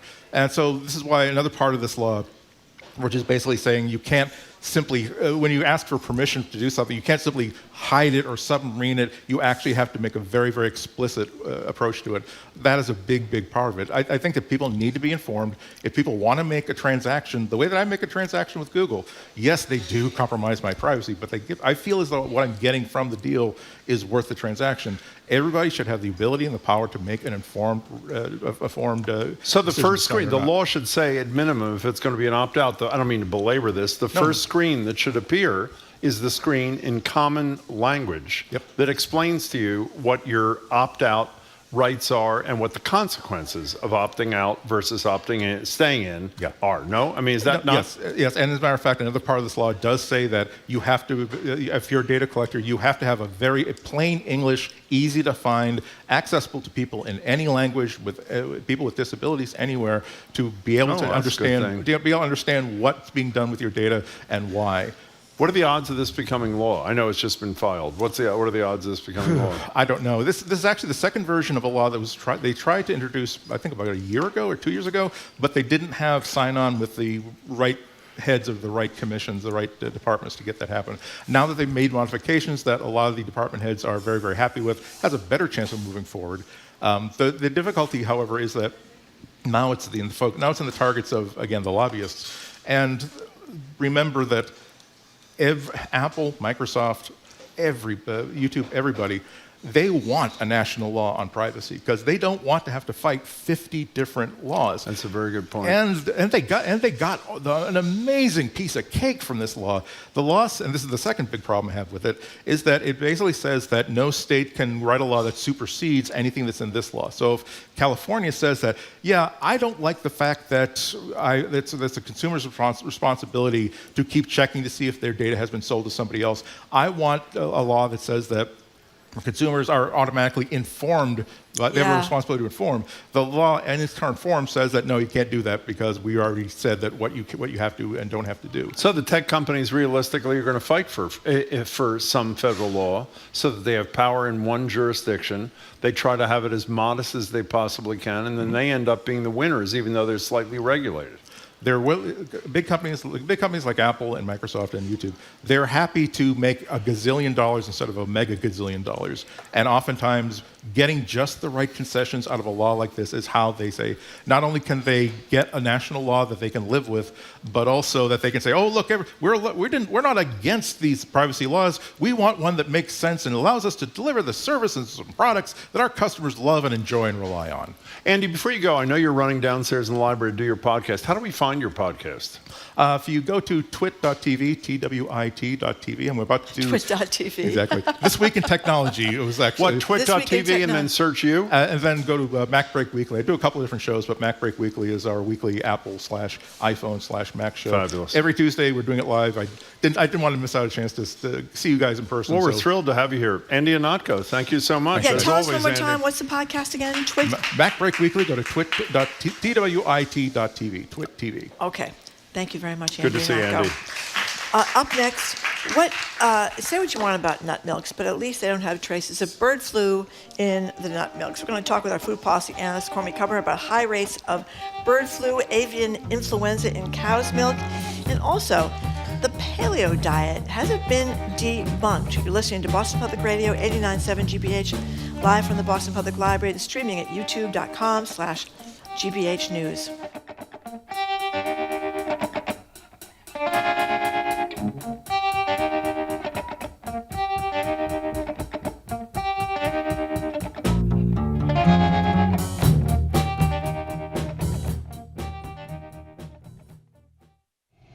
Businesses go under all the time.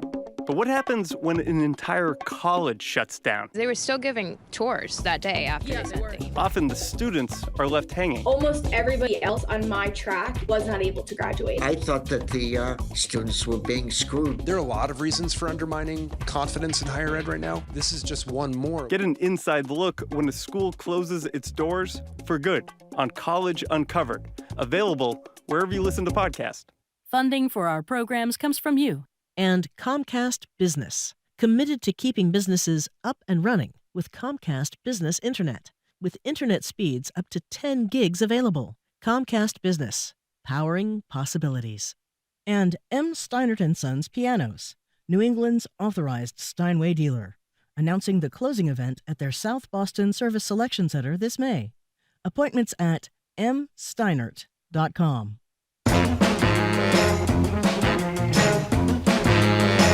Welcome back to Boston Public Radio. Mark Egan and Jim Browder. We're live at the library, streaming at youtube.com/GBH News. Wednesday, that's tomorrow, we're at the library. Friday, we're ordinarily at the library. We won't be. A special broadcast at UMass Boston and University Hall with the governor and others. And next Tuesday, we're back here with Ask the Mayor from 1 to 2. We're joined now on Zoom by food policy analyst, multiple James Beard Award winner Corby Kummer. Corby is the executive director of the Food and Society Policy Program at the Aspen Institute, senior editor at The Atlantic, and a senior lecturer at the Tufts Friedman School of Nutrition, Science, and Policy. Hey, Corby. Hey, Jim. Hey, Marjorie. Hi. Hey, Corby, great to talk to you. So there's a lot of confusion post-pandemic about tipping, and we all have the screens that turn around us now. If you're at the coffee shop or whatever, ask you to put the tip down. Apparently, more than half of Americans, 51%, think it is okay to leave no tip after they receive what they consider to be bad service. What do you think about that, Corby? And they're all Republicans and they're all men. I'm kidding.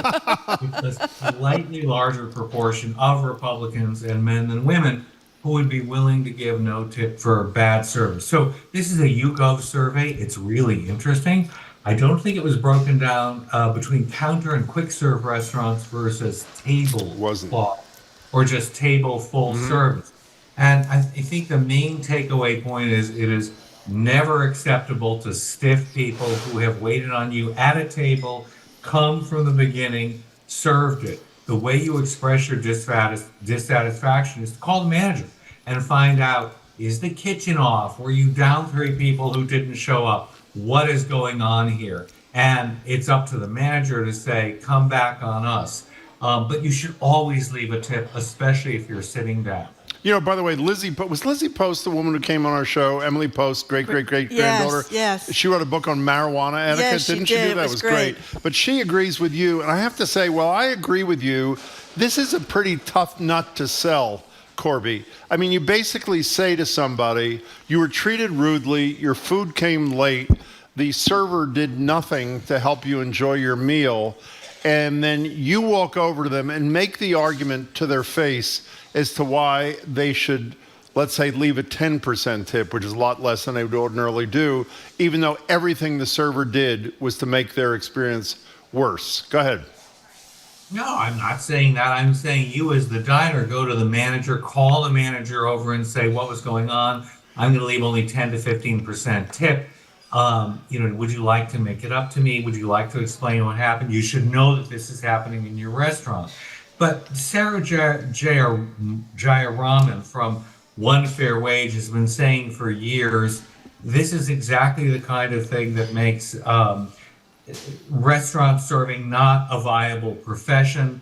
Twice the poverty rate of other workers, highest rates of sexual harassment of any industry, that relying on tips means you have to be nice. So, Jim, the picture you were just painting, I think, is a really exceptional, rare picture of somebody who's completely surly.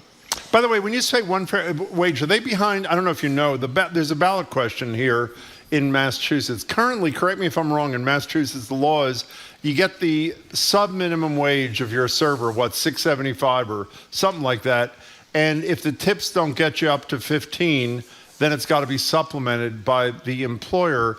And is there not a ballot question here that would get us to that $15 level, which I think is the One Fair Wage agenda? Am I right about any of that? You're right. That is the one fair wage agenda. I know it's been tried in Massachusetts before. I don't know if it's on the ballot now. I think it One is. Fair Wage and other small restaurant associations are strongly behind eliminating the tip minimum wage.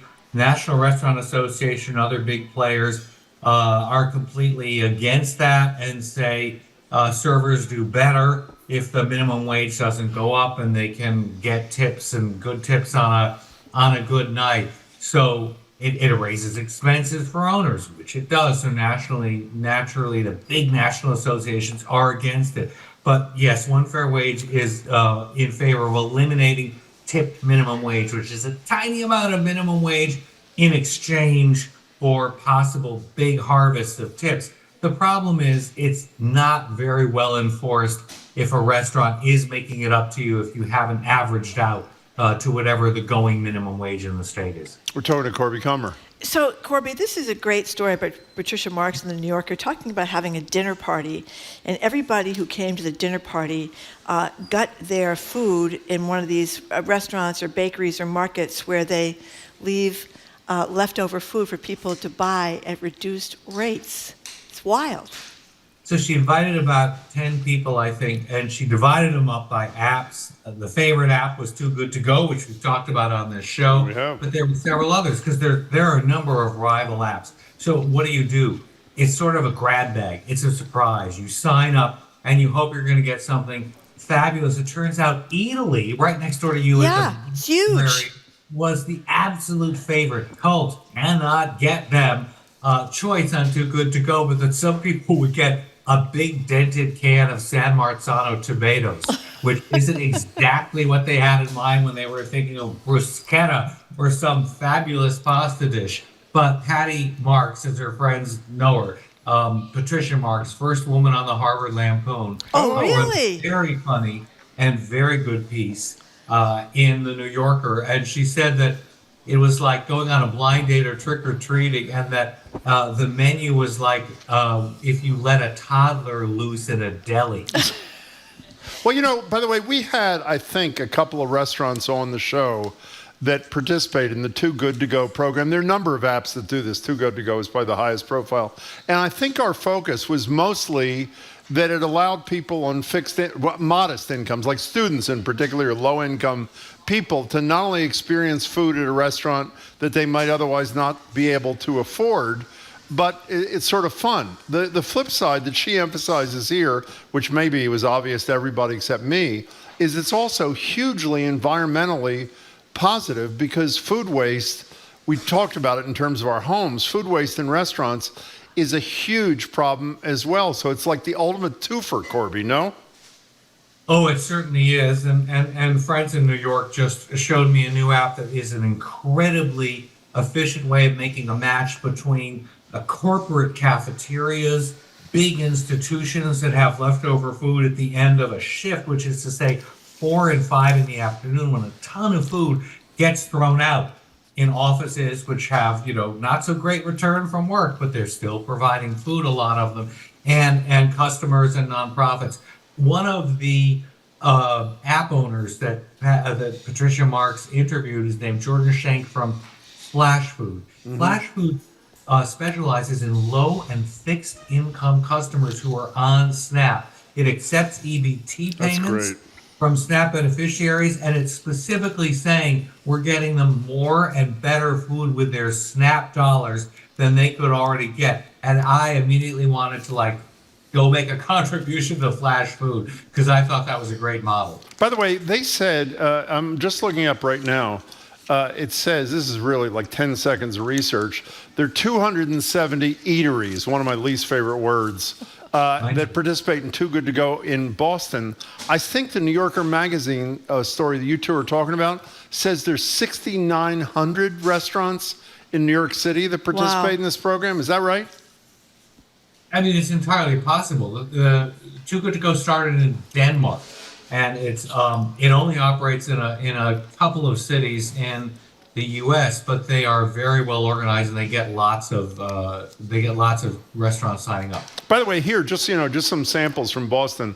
Render Cafe. Do we have them on? Was that I don't know if we did or not. Italy, Otto, the pizza joint, Chicken and Rice Guys, Finagle a Bagel. I mean, there are a lot of, and didn't the Copley Hotel, I don't know if it does now, which is really high end. That was one of our guests, I think, or something.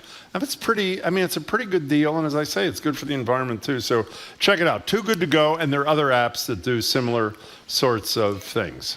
So Corby Kummer, our food man, I was reading this piece about school lunches, and apparently people across that do these things are worried about new restrictions from the federal government on sodium levels and sugar restrictions. And I saw that in the school district they talked about, they were serving kids Cocoa Puffs and Cinnamon Toast Crunch cereal for breakfast, which I thought was horrible because they're all full of sugar. But I guess we need them, these restrictions? You know, this is what the New York Times quoted a lot of school food directors who were looking at the new regulations that just came, just a week ago Tuesday, I think. They came down a week ago to right now, saying you have to, by 2025, 2026, you have to reduce the amount of sugars, especially in breakfast where they really crop up. There have never been these restrictions before. Sodium is still a lost opportunity. Every Democratic administration, and now the Biden administration, has lost its chance to make meaningful reductions in the sodium. Kids is where you get new habits, and you should be able to make kids be very happy with reduced sodium, reduced sugar. This is the time to do it. School lunch is the place to do it. But there are some good things. And yeah, Cocoa Puff, Cinnamon Oat Crunch. One of the interesting facts was that Kellogg's and other cereal companies had been making special boxes of cereal for schools that have less sugar than the ones from grocery stores. Remember when we were talking about the Lunchables that claimed they had full of sodium. Lower sodium for schools, and then it turned out they were lying. They didn't have less sodium. I'm worried this is the same thing for Cocoa Puffs. It's always bad if a big company is allowed to go into schools, sell its product, and then parents think they're getting the same product, and then kids have the high octane, full sugar or full sodium Lunchable or Cocoa Puffs at home, and they will probably leave a lot of the Cocoa Puffs at school, and because they're not as sweet. So anyway, it would be better if these were national regulations and lower sugar across the board, but I'm not king, and that's not going to happen. Yeah, and by the way, I mean, if they don't do this, little kids are going to explode by 13. I mean, wait. It's stuff like HDA, no, I know. attention deficit disorder, no, those there are kinds a lot of things. But you know, the false premise of the opposition, which is not surprising, to these the limitations on salt and sugar, is that the food's not going to taste as good, which may be true in the short run, and as a result, school kids aren't going to eat it. But we've discussed with you, I think we discussed with Jill Shaw when the Shaw Foundation was providing food in the Boston public schools. Isn't there a rule of thumb that if the kids, I hate to use the word forced, are forced to try the healthier food X number of times, by the blank time, they start enjoying the healthy stuff as much, if not more, than the crap. Am I not right about that? You're absolutely right. But the problem is, I think I've seen it cited as 4 times, 6 times. No, I know, me too. You know, they become completely used to it, kids, and they're absolutely happy to have it. I also did little factoids. If the children are called by name in school by the person who operates the lunch line, they will taste it. If that person knows their name, they'll take advice and they'll do it. I love that. So, you know, lunch ladies unite. It's a great way of saying establishing relationships is what you mean. By the way, I don't want to badmouth lunch ladies, but having said that, I think most people know both my kids are Chinese American, and when they were at Cambridge Ridge and Latin High School, the lunch ladies called every Asian American kid May. Didn't matter what their name was. It was so horrible. It was unimaginable. We're talking the other good thing about schools is if you have a school garden, plenty of Boston schools have school gardens, and you get kids invested in growing. That's a great point. They feel so proprietary about it. They make their parents cook it and buy it. Makes a huge difference to have a school garden. How many, I know you don't have a hard number, but is that, how aberrational is that schools have a garden, a vegetable garden? Aberrational. The USDA has put money into it. Alice Waters with the Edible Schoolyard helped launch the movement, and that's great. She has spent decades launching it, but they're quite common now. So, Corby Kummer, a lot of talk about bird flu wiping out herds of cows and animals and really messing things up. And now, apparently, there's traces of the bird flu in some milk samples, 1 in 5, apparently. How worried should we be, and what should we do? I don't know. I'm not a doctor. I do know that I've heard that pasteurization kills it all. It changes the protein. It all vanishes.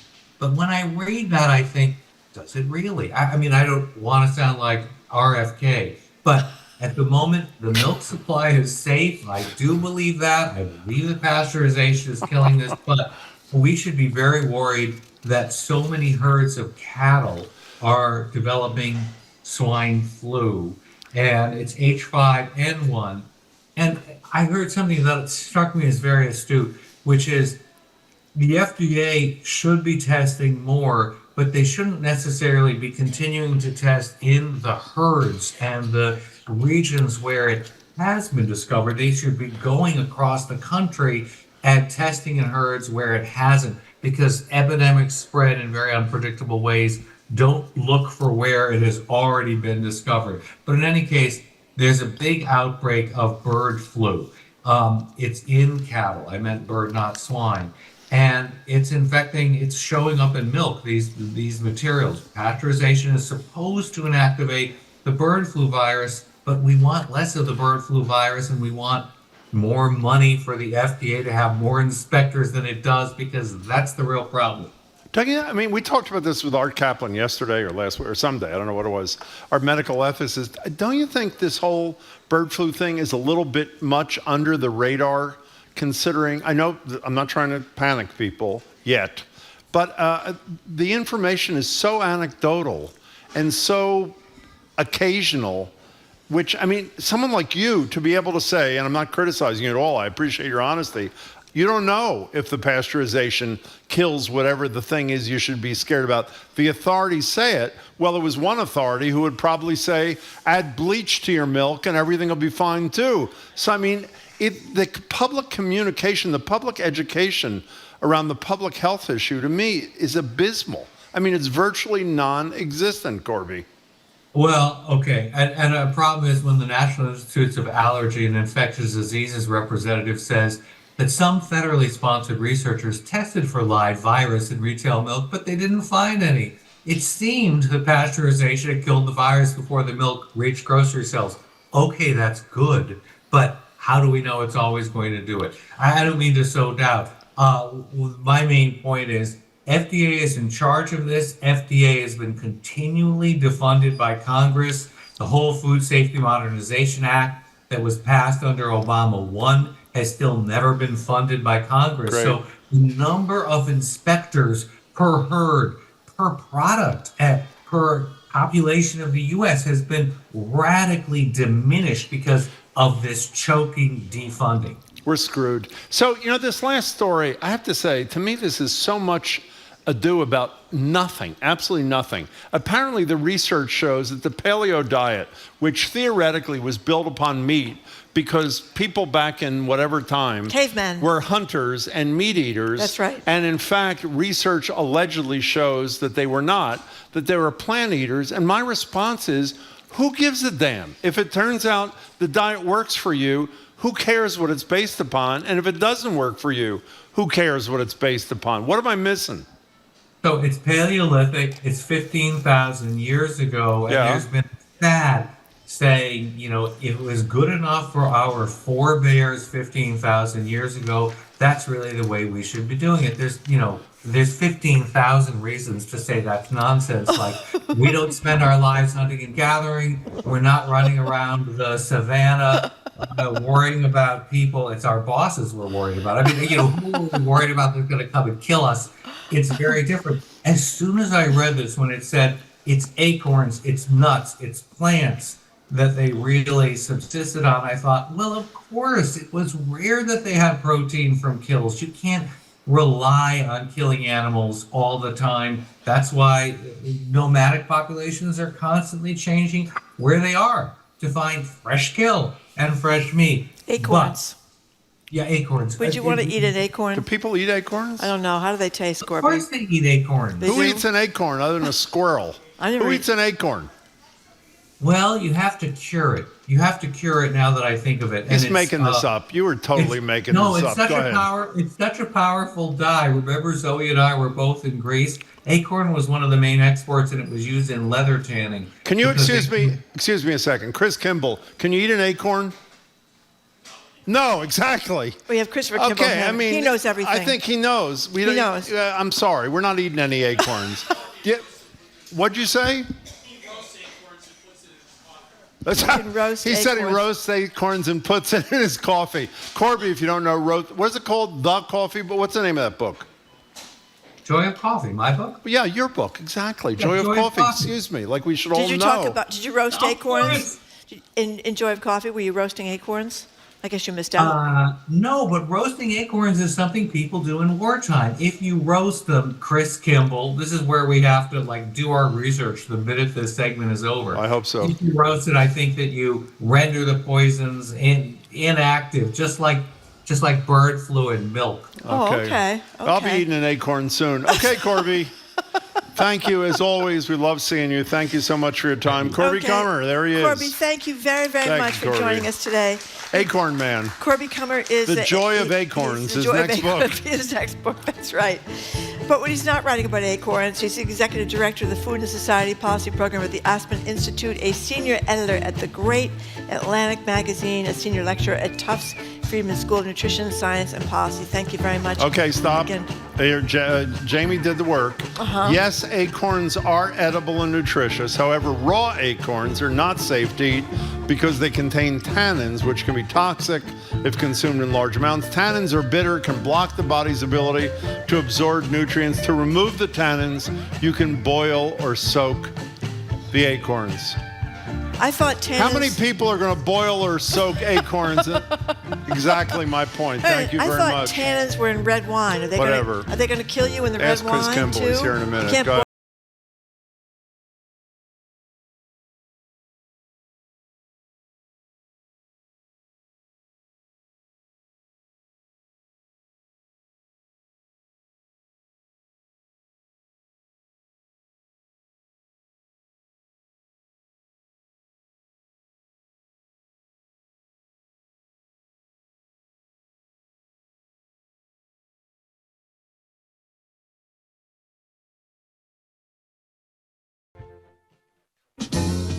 In his 43 years at the LA Times, Louis Sahagan reported on everything from the Latino communities of East LA to the plight of the desert tortoise. And he got his start at the paper sweeping floors. I was just an opinionated utility man. I had no dream or desire of being a journalist. Hear his exit interview on All Things Considered from NPR News. Today at 4, here on GBH News 89.7. Our programs are made possible thanks to you and the Office of the Massachusetts State Treasurer. The Unclaimed Property Division is holding unclaimed funds from utility bills, uncashed paychecks, savings accounts, and more. To see if you have unclaimed money, you can visit findmassmoney.gov. And Comcast, offering the Xfinity 10G network, designed to provide a connection for home networks so everyone can be online at once, even during peak hours. Xfinity.com. I'm Zoe Matthews, senior producer for Boston Public Radio, and you and I are listening to 89.7 WGBH, HD1 Boston, online at gbhnews.org. GBH News with NPR, what matters to you.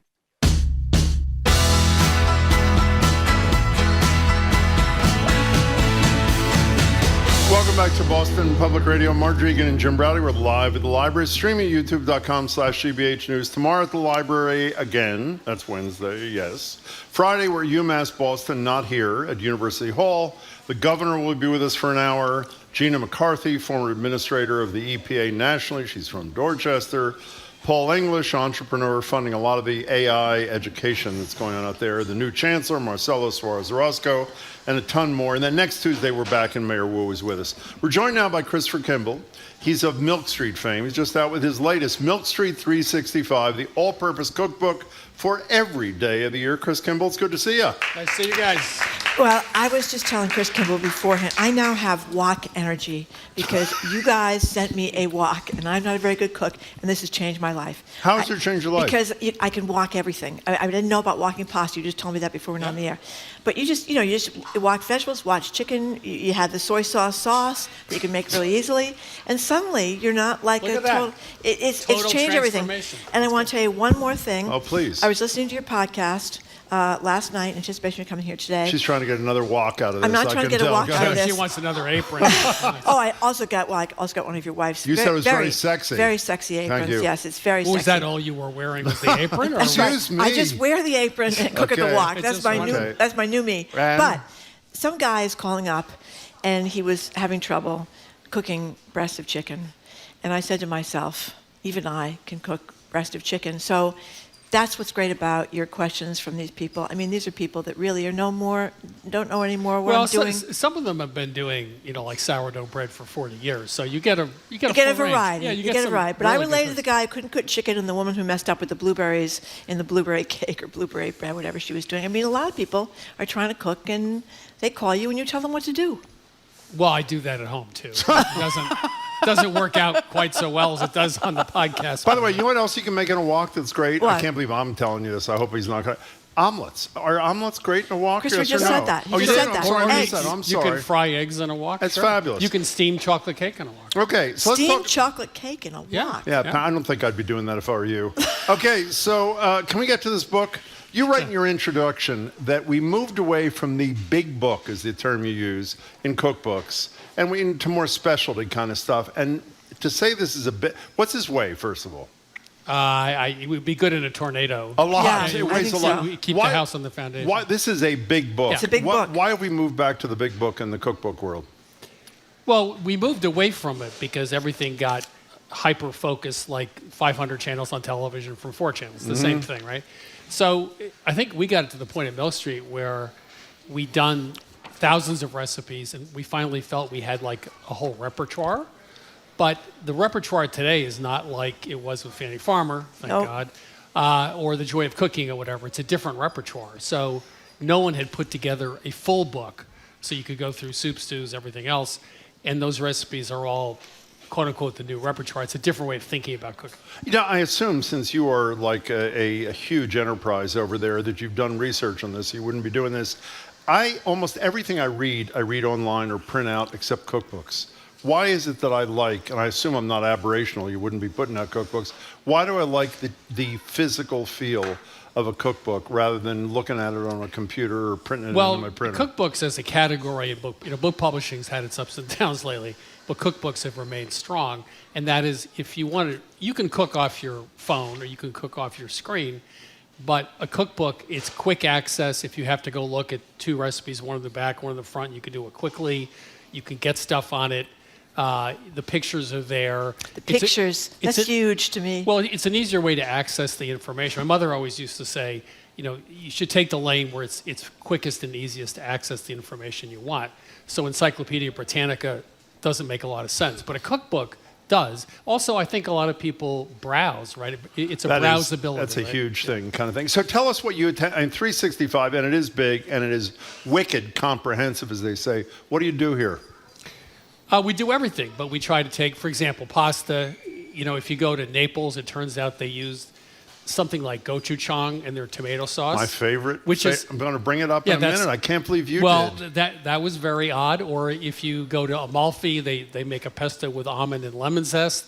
So you can take dal, red lentils or yellow lentils, and put a spicy oil on top.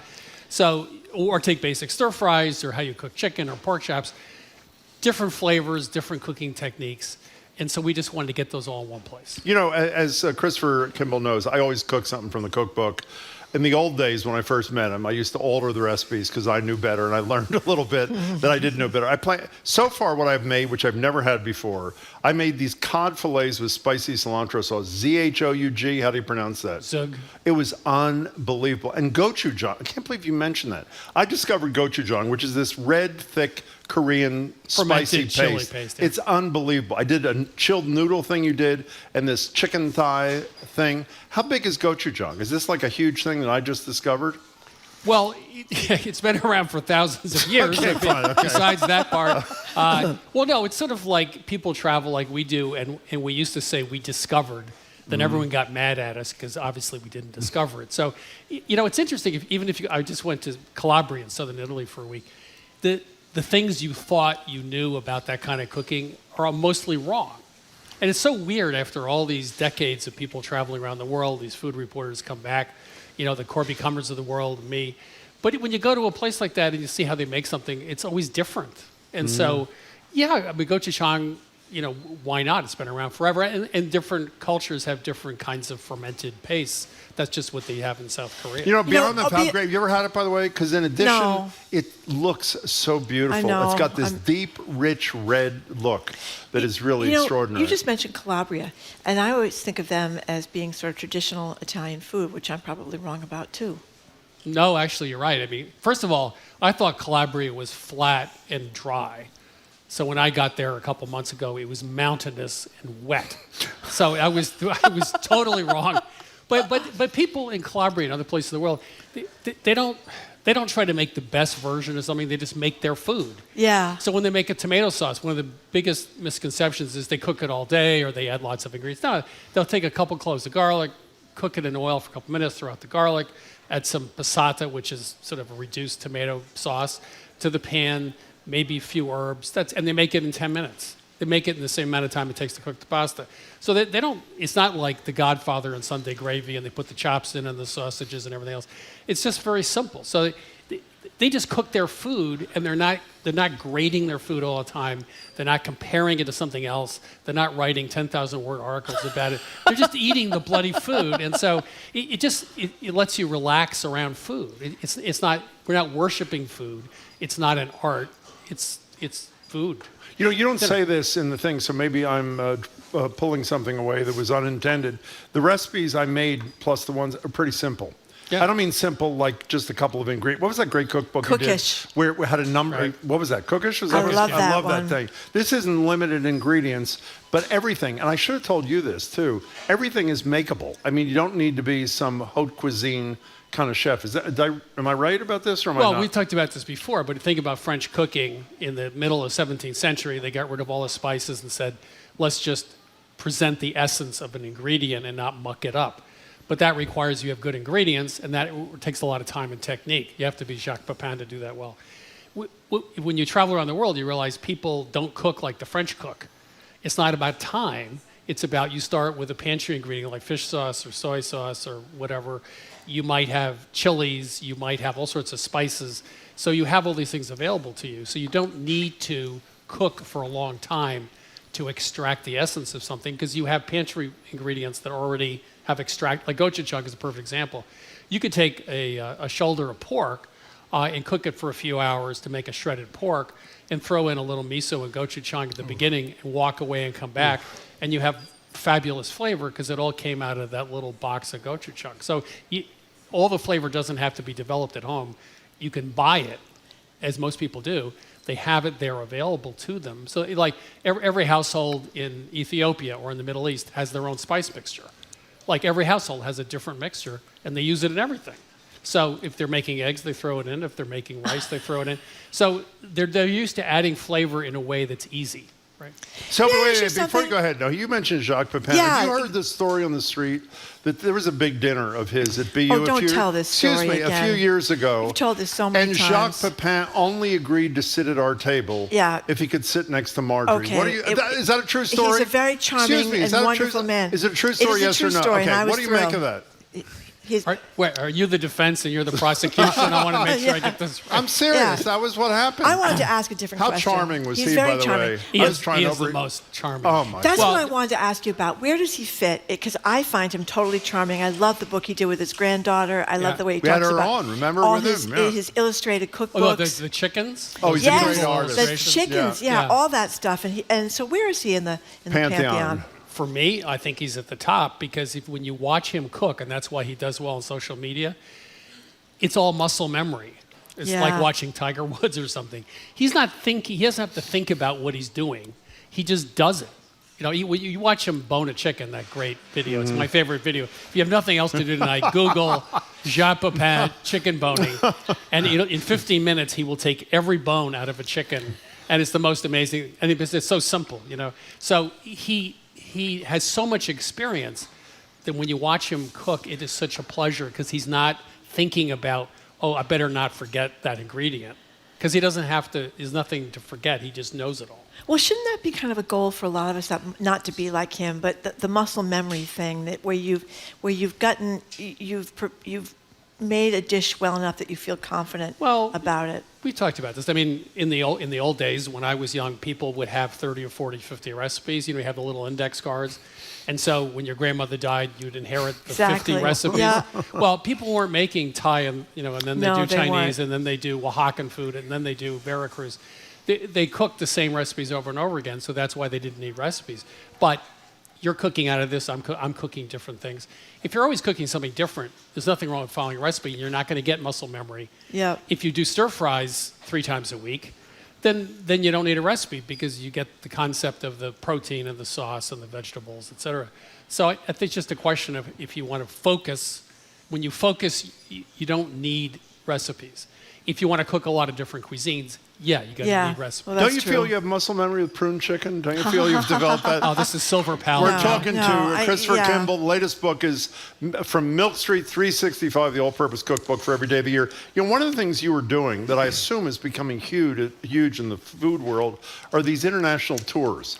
And Marjorie and I check them out this morning. Every single damn tour that you're doing is sold out. Before you tell us about the tours and when they won't be sold out, when did this phenomenon become as big as it apparently has become? You're not the only one doing this, but you're doing it pretty damn well. The culinary tour has been around a long time. I mean, we just started this about 6 months ago. And our goal was to go to places that we've been. We know the people there. We know the markets. We know some of the restaurants. So you could get sort of behind the scenes. Like we have a tour of Venice and the islands. And you get to really see how people really cook at home. And when we travel, we try to go not to restaurants so much, but to individual homes. And so you see the real food that people really cook. And that's sort of the point of the tour, is not just to have a pretty tour and a nice dinner outside, but to actually meet people who are home cooks. And that's kind of the point. So what do you do with them the rest of the... Rick Steves is a monthly guest with us, and he has sort of a same small philosophy. I mean, he has a huge business, as do you, but he has this small, intimate... Mixed with the locals kind of thing, which you seem to be describing. What's the demographic for this kind of thing? People with money. Yeah. You need $4,000 or $5,000 to do a tour, and time. And what do you do during that when you're not eating a meal at someone's home or a small restaurant in Venice or somewhere else? What are you doing? Well, you obviously can get to see producers. For example, in the Middle East, if you were in Israel, you might go see a small olive oil producer or something like that. So you get to see that. You go to the markets, but sort of not the big market in Rome, but some other market that's a little smaller, and get to talk to people. So it's sort of off the beaten track, the places the tourists don't tend to go. And watch the food production, talk to people, cook your own lunch, cook your own dinner, etc. Oh, really? We're talking to Christopher Kimball of Milk Street fame. The book is 360. Wait a minute, let me get this straight. The book is Milk Street 365, the All-Purpose Cookbook for every day of the year, and it is really useful for every day of the year. Let me ask you something, though. Jim just mentioned Rick Steves, that we talk to from time to time, and he talks about the honesty of the guides, the important, and you have a section in there talking about the principles, I guess, that guide what you're doing: honest tourism, honest journalism, multiple stakeholders. What do you mean? Well, I think the problem is when you travel, there's a lot of problems. you have an expectation of what it's supposed to be like. You know, it's supposed to be exotic. Everyone wants the exotic experience. But when you travel, you realize that what you thought isn't what you get. So if you go to Istanbul, for example, I hadn't been there in 50 years. I was there in the early 70s. I went a couple years ago. It was totally different. You know, it was really built up. It has massive suburbs. It's just huge. And it wasn't this charming little Grand Bazaar selling Oriental rugs. But then I realized, okay, let's put that aside and let's go figure out what's actually here. So the honesty, I think, is to figure out what's actually going on there. Because what you think is going on is not what's going on. And you can go to a kitchen in any place in the world now, almost any place, and it's going to look like a kitchen in Cambridge, right? It's not like people are cooking over wood all the time. You know, I mean, in some places they do. But the point is, like I was in West Africa a few years ago, and you know, I was cooking in someone's kitchen. It looked like I was in New Jersey. Oh, you know, wow. you like as we're taking video and stuff, you couldn't tell you were in another country. Same pan, same utensils, same equipment. Yeah, same oven, the same dishwasher. You know, so whatever, a Bosch dishwasher. So you've got to confront the reality and not want to live a fantasy that doesn't exist. You want to actually talk to real people. And it turns out it's much more interesting than if you go wanting the fantasy, because the reality is actually much more interesting. It's mix and match. It's this and that. It's more complicated. So to really get under the skin of a place, you want to get under the skin of a place and see what's really going on. So Chris Kimball, is there a European Chris Kimball who brings people on tours of restaurants in the United States and people's kitchens? No. I mean, and is that because nobody really wants a cheeseburger that badly, or why is there not the same level of interest in this country's cuisine as there is in the places you're taking people? I think you could. I think the interest, and we've talked about that. I think if you say you're going to Istanbul, if you're going to go to Oaxaca, that just, you know, immediately people will sign up in about 2 minutes because it's, you know, it's got the mystery to it and everything else. If I went to go to, you know, the East Boston for a tour, I'm not sure it would be as interesting. I think it would be. There are plenty of places in the United States I would like to go. But if you go to some other place, you also have a different language and a different culture. I think there's more to experience when you get out of the United States for people who live here, but you certainly could, yeah.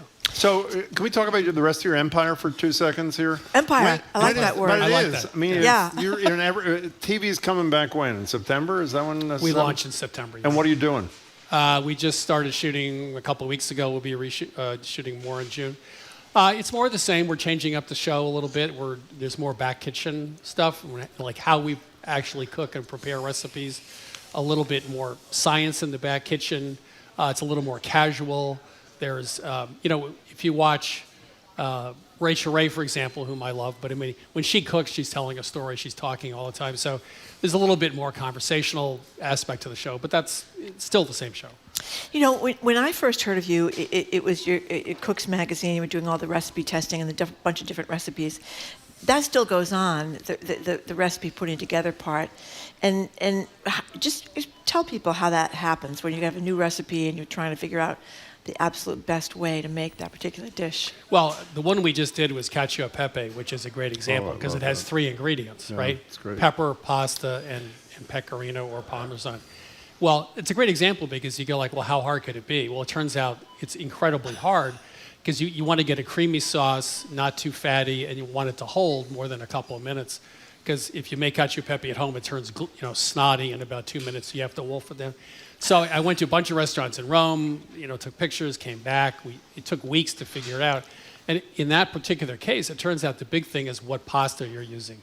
Some pastas exude a lot of starch when they're cooked, and that starch is what binds the cheese and the water in the pasta.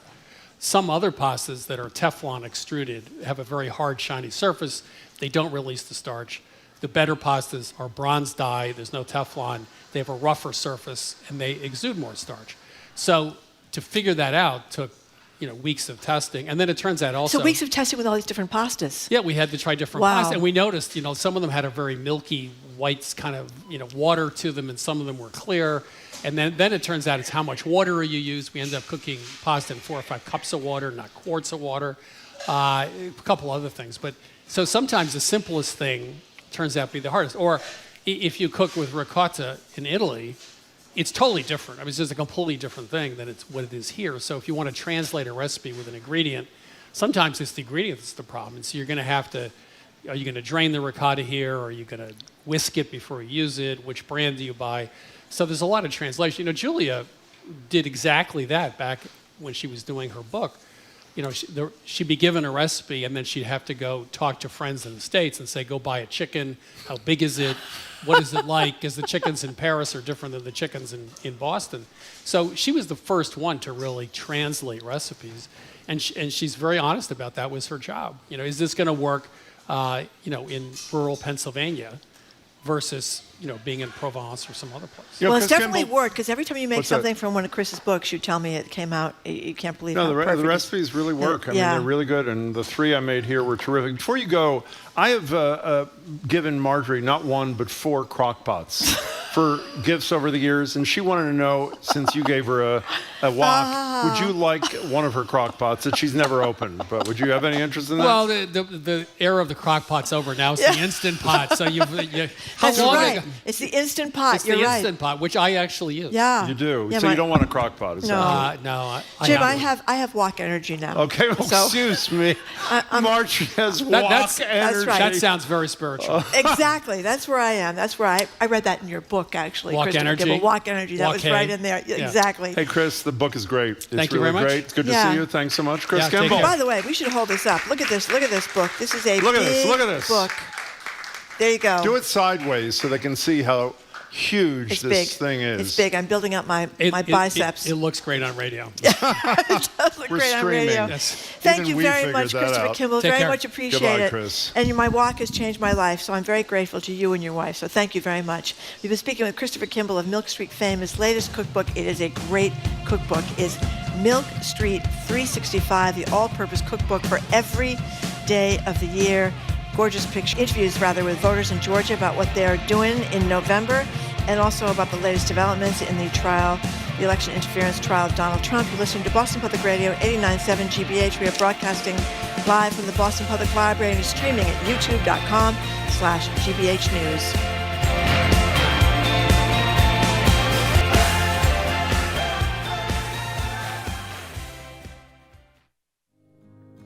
The local reporting you hear every day on GBH is made possible by contributions of all kinds in support of this station. Whether you've made a one-time gift, you're a sustaining member, or you've set up a legacy gift, GBH thanks you for helping to keep this station a trusted home for thoughtful, in-depth reporting and conversations. Learn more about ways you can make an impact in supporting the future of GBH by visiting gbh.org/planning. Support for our programs comes from you and Owens Corning of New England, helping homeowners create living space using the Owens Corning basement finishing system for over 20 years. More information at ocboston.com. And Boston Ballet's Spring Experience, exploring the vibrant living art of dance with 3 groundbreaking ballets in this final program of the season. Opens May 9th. Tickets at bostonballet.org.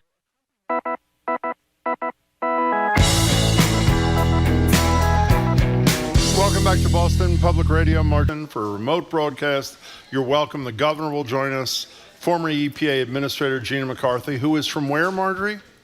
She's from Dorchester. Speaking of Dorchester, we're joined now on Zoom by Dorchester's and CNN's Chief National Correspondent John King, host of 2 great reporting projects this election cycle, all over the map and the battleground. John, it's good to see you.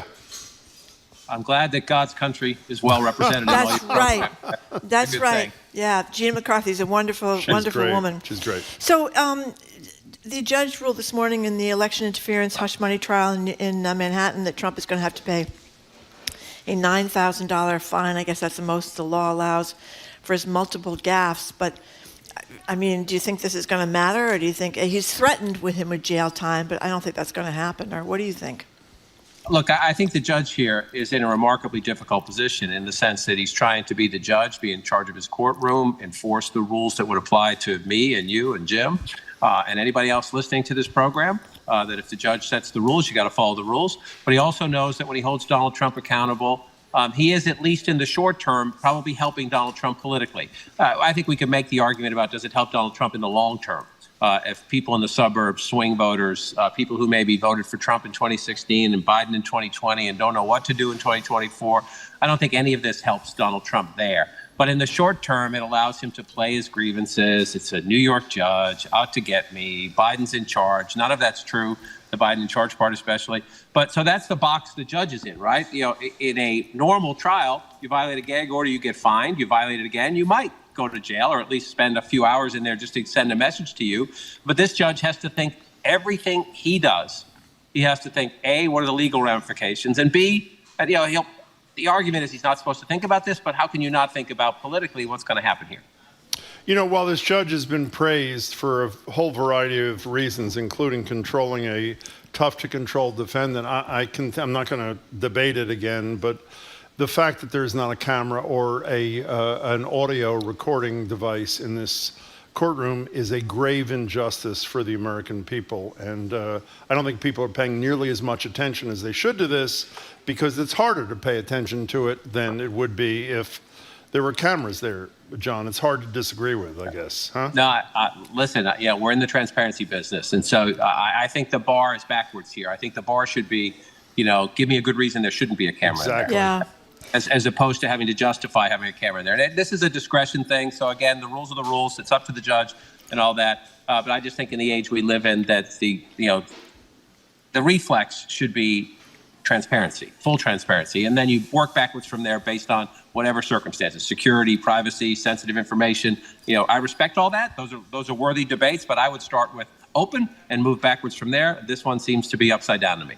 You know, John, we're going to talk to you in a few minutes about some of your reporting from Georgia, which was really interesting to me. My understanding is you're in another swing critical state. Are you in Michigan now? I'm in Wayne, Michigan. I'm right across the street from one of the Ford factories, assembly lines where they had the strike a few months back. I'm sitting in the parking lot of UAW Local 900, which was one of the most active unions in the strike out here, putting together an auto workers group. The UAW has endorsed President Biden, but we know from past elections there's a lot of split. Even the folks in this union say about 40% of their members are probably at least inclined to vote for Trump, even though the union says vote for Biden. So we're exploring that with them, and we're also revisiting one of the reasons this work, I think, matters and makes a difference is if you go back months ago, we were out here visiting with college students when we were caught the first wave of the protests about the president's handling of the Israel-Hamas issue. And we went to Wayne State and we went to the University of Michigan. They're all in finals now on those campuses, and they're all getting ready to graduate. And so we're going to go back and revisit with the younger students as well and the Arab American voters we talked to back 6 months ago, just to see if things any better, things are worse. You told us some months ago that you could never vote for Joe Biden. You still feel that way.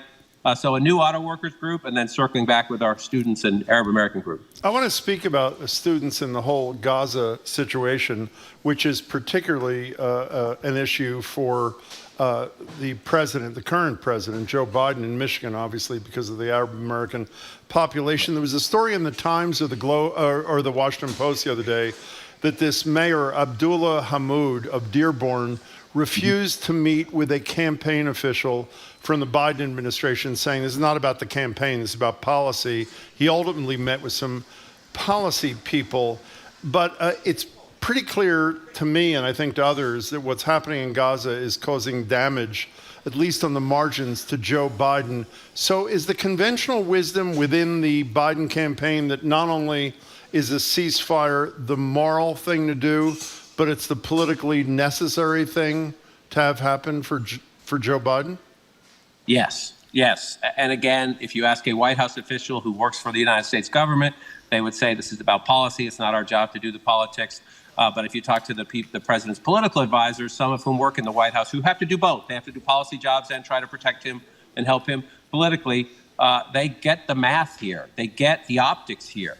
They get that this issue has really hurt the president and caused major cracks in his coalition. Younger voters, Michigan is the double whammy because you have younger voters here who are absolutely essential, not only to his win in 2020, but to the big Democratic wins here, Governor Whitmer being reelected, the Democratic gains in the legislature. Young voters were critical here in 2022. But Jim and Marjorie, you have more than 200,000, most people think closer to 300,000 Arab American voters here. And they're, most of them aren't jumping up and down to vote for Donald Trump. but they don't have to. If it doesn't take much if you stay home or if you vote third party to flip a swing state like this. So it is a giant problem for the president, and his political team is hoping the policy team can get this ceasefire done. So we ask this every day, and I probably already asked you, but what the heck, I'll ask you again. I heard Bernie Sanders, who wants to put restrictions on aid to Israel, very eloquently explaining why he feels that way. Elizabeth Warren, our senator here, wants to. And Markey. Yes. So there are some Democrats that do. I don't see the downside for Biden in setting those restrictions. What am I missing? He has traditionally been a very strong friend of Israel. I think one of the issues, Joe Biden 40 years ago was not the greatest communicator. I think President Biden now, whether it's Ukraine, whether it's Israel, whether it's any of these issues, is not, when you travel, people say, I'm not hearing from him. He's not explaining this. What's the context here? He has traditionally been a longtime friend of Israel. I think one of the things the White House could do a better job of is making a distinction between supporting the state of Israel and airing your grievances with its current prime minister, who keeps, in the eyes of many people close to Biden, abusing the friendship and abusing the relationship. Knowing that the president is reflexively going to be with Israel, not listening to him, not showing restraint. It's a hard one. It's a tough one. But the momentum in the Democratic Party is growing. The president is not there yet, obviously. We'll see if the pressure from friends like Senator Sanders and Senator Warren nudges him that way. Speaking of those votes, and I think we all know that there was money for Taiwan, there was money for Israel, and the toughest nut to deal with Republican leadership in the House until Mike Johnson came around, the speaker, was money for Ukraine.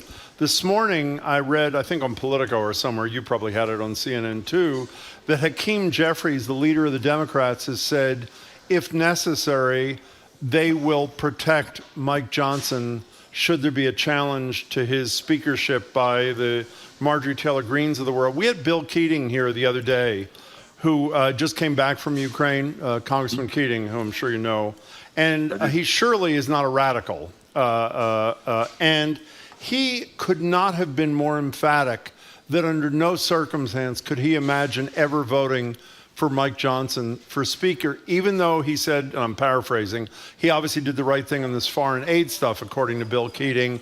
He was so wrong, according to Bill Keating, on so many issues that matter to Keating as a principled person and Democrat, that under no circumstance he could ever do this.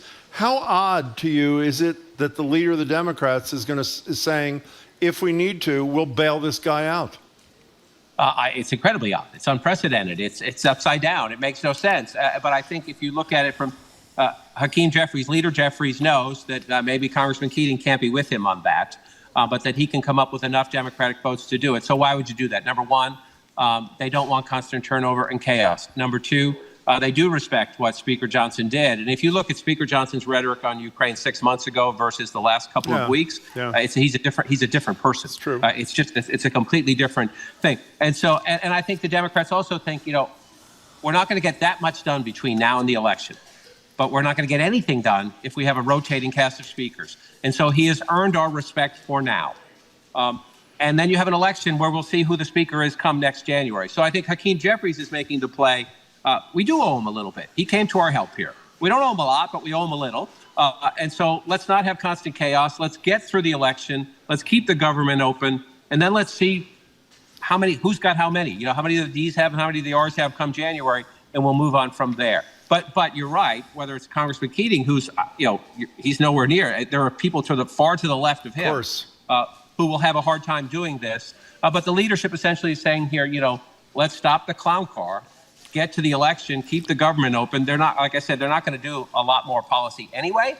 And so let's just get to the election. And by the way, we should remember Mike Johnson is an election denier in addition to everything else. What explains Mike Johnson's transformation, do you think?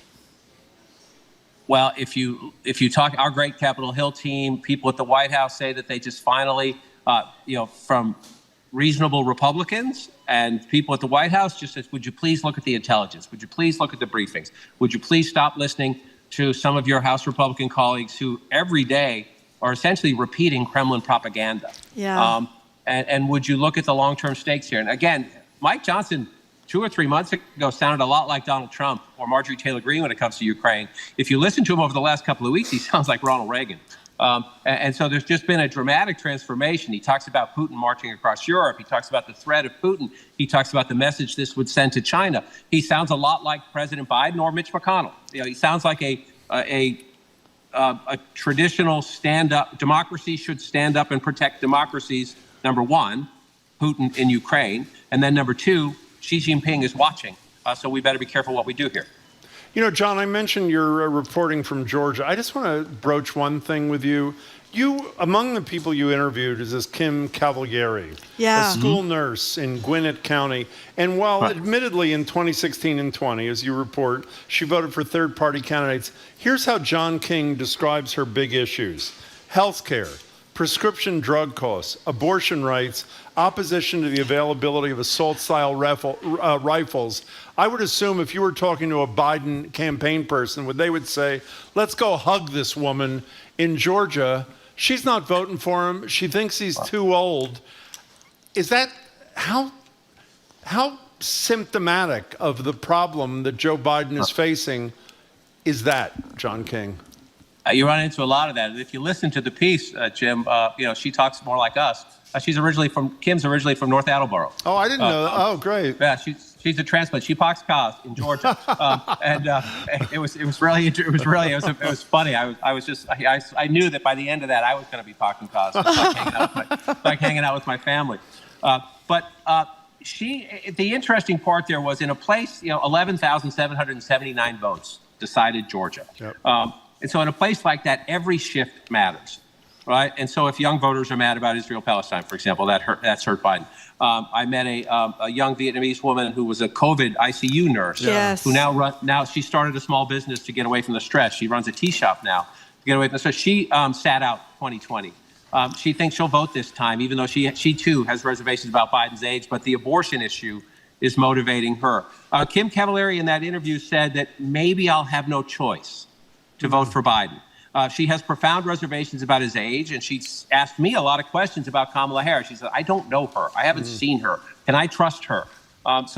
We've talked about this before.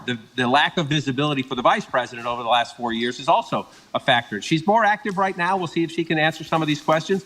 But Kim Cavalieri is disgusted with both parties.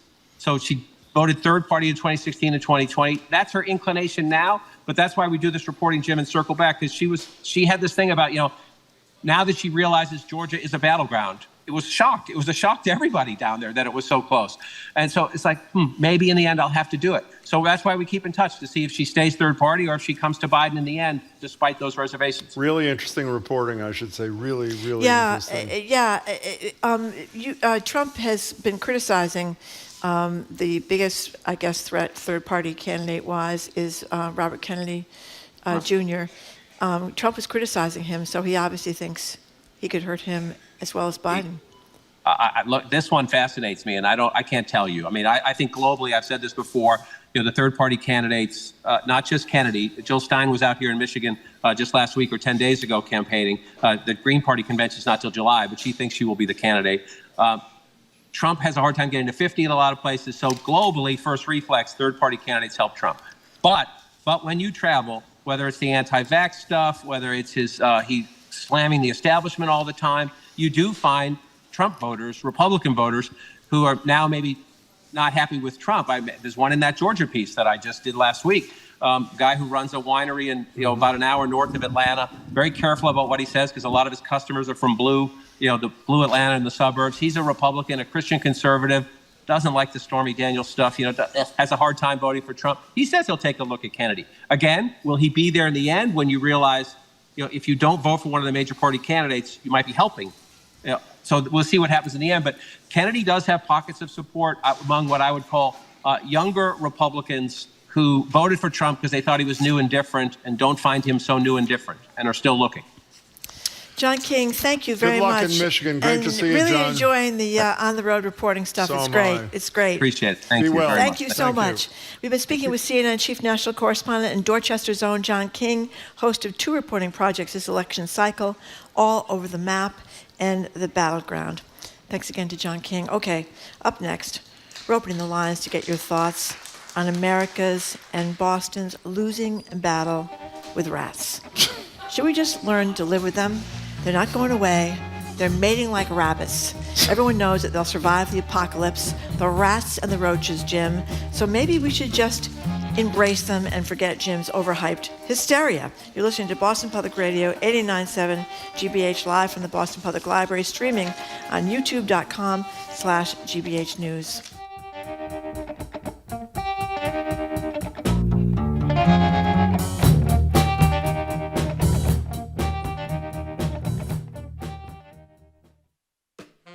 I'm Jared Bowen. Coming up on The Culture Show, an exhibition urges humanity to not let history repeat itself. Auschwitz, not long ago, not far away, uses hundreds of artifacts to tell the stories of the victims and survivors of the Holocaust. From there, we look at another moment of history, the fall of Saigon, and the local artist working to memorialize the Vietnamese diaspora. That's on The Culture Show today at 2 on 89.7 GBH.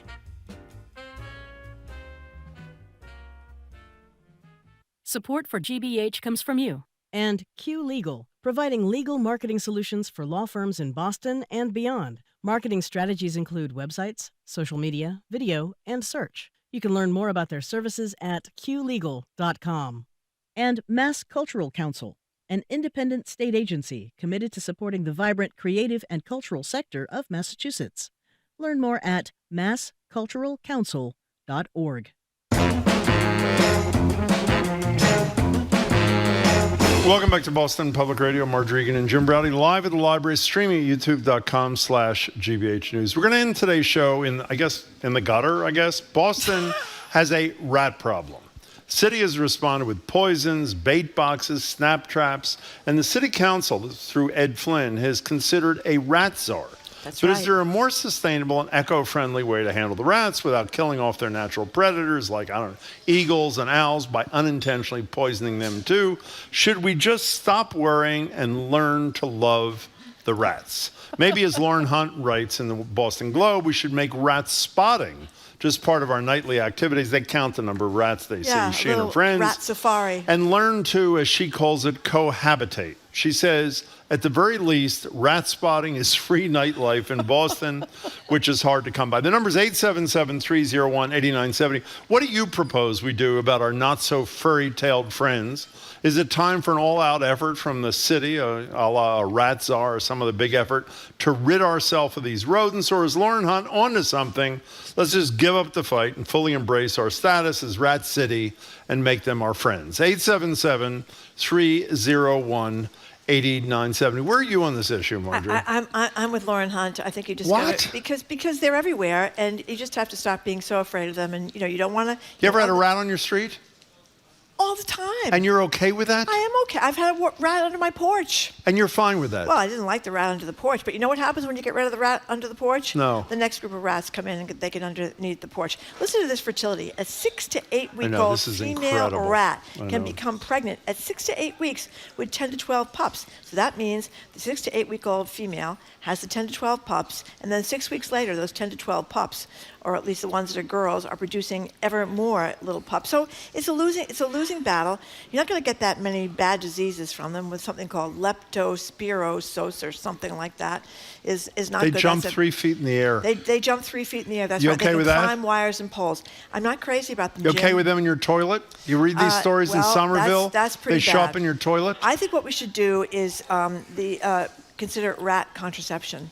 And I think the rat czar could go out with little teeny tiny condoms and take care of the. I'm not sure how you work that out, but I mean that's an idea because they're just going to keep reproducing. Yeah. No, that's a really good idea. And it's this other story in the Globe by Emily Sweeney talks about we need to improve our hygiene. Did you know they have plastic No, I didn't. trash bags On Beacon Hill. On Beacon Hill. Because they don't have room for cans, allegedly. Yeah. So what do they think is going to happen when people put the trash bags out at 3 o'clock on a Sunday afternoon for the pickup on Monday or whatever they pick up the trash? They're going to get eaten by rats. I don't care about that. What I care about is look at me. Are you telling the truth when you say you're fine? That just let them be? I do not like rats.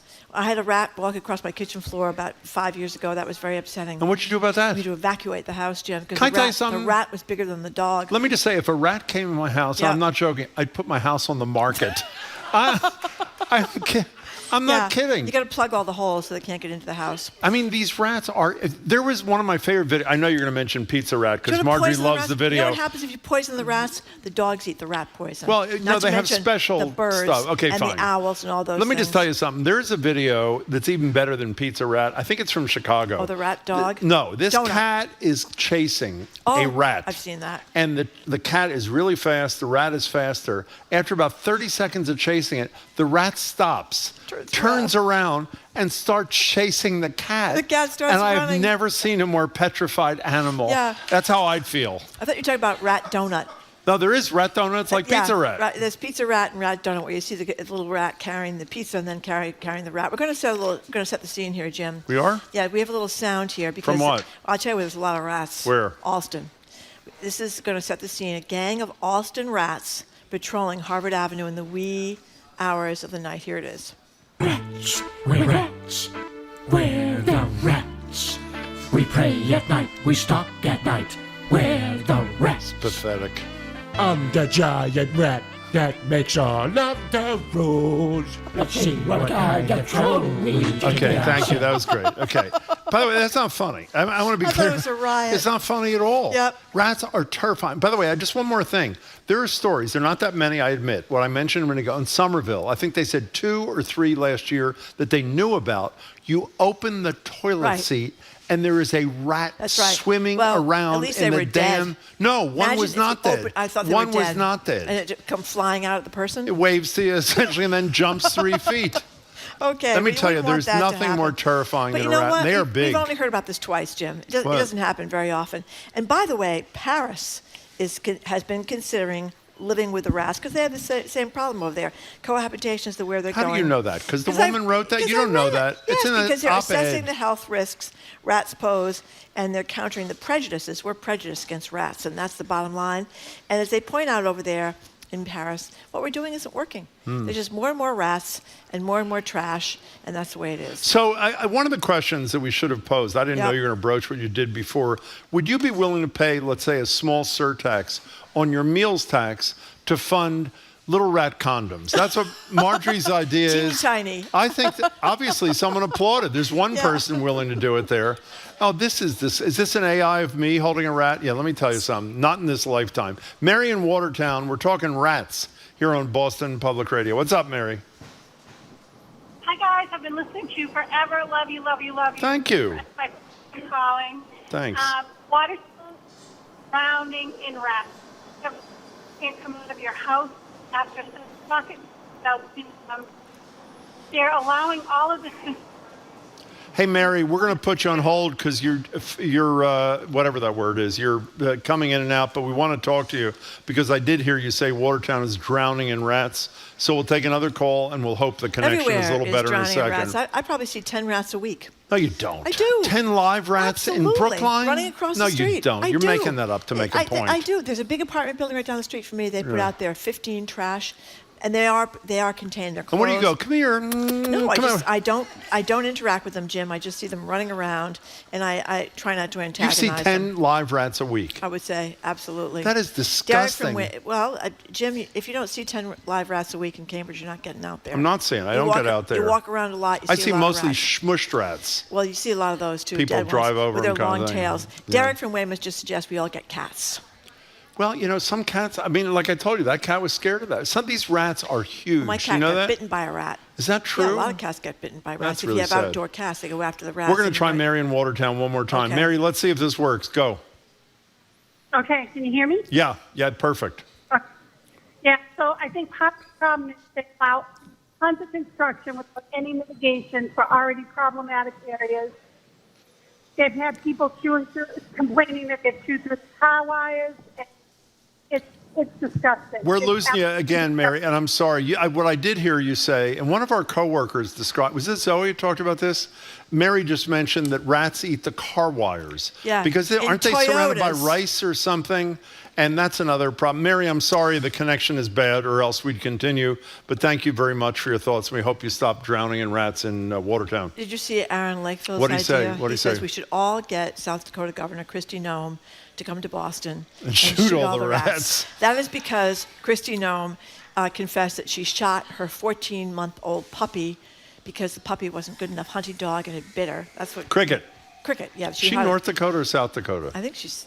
I don't know the difference. One of the Dakotas. One of the Dakotas. And she before that she shot a goat, not once but twice. She I shot know. the goat the first time. Didn't die. Didn't die, and she went back and reloaded, came back and shot him again. That's what I want in a vice president. What? This is done. She's cooked. You She's think done. so? Yeah, Republican or Democrat. Most people Dogs don't like love their dogs. puppy shooters. No, they don't. That's a good point. Okay, let's go to in front of her children. By the way. Really? Louise from Lawrence. Thank you Louise. for calling. Hi, I came from Washington, D.C. to help you solve your rat problems, darling. Okay, please do. In Washington, they do. There's two things. The one thing they do is they deliver rat-proof garbage cans to every resident. Excellent. So you have garbage cans that the rats cannot get into. Yeah. Now, the second thing you must do is use dogs to kill the rats. Dogs. They're perfect. They do a wonderful job. They're not poisonous, and it will solve your problem. Okay, we need more dogs. Louise, thanks. Thank you for the call. Do you know dogs eat rats? Is that true? I didn't know that. I don't know that either. I did not know that. That's what she said. Okay. Rat terriers can go after, Hannah says, can go after rats. I don't know if that's really happening. 877-301-8970. Charles from New Hampshire has an interesting idea. What's How that? about you would genetically engineer rats to look more friendly, like squirrels?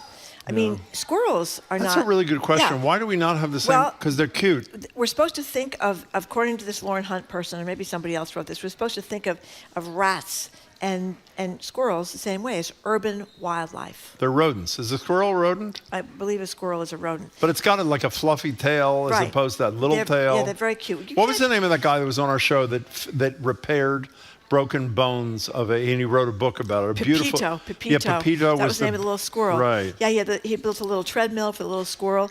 Urban wildlife is what she says, just like squirrels. And that's the point. We're biased against rats. Do you know why? Because of the way they look. Because they have ugly tails. Yeah. They have ugly tails. Also, they do the If thing they with their had two front teeth. Furry tails. They make you look at their two front teeth. You know, they curl their upper lip just to terrorize you. Ever seen that? No. They walk up to you. No, they do. that up. Yeah, and by the way, there's a video. Jamie, can you find this? There's a video of some guy, I just want to know where it is, who is standing like on a train thing, platform or a subway.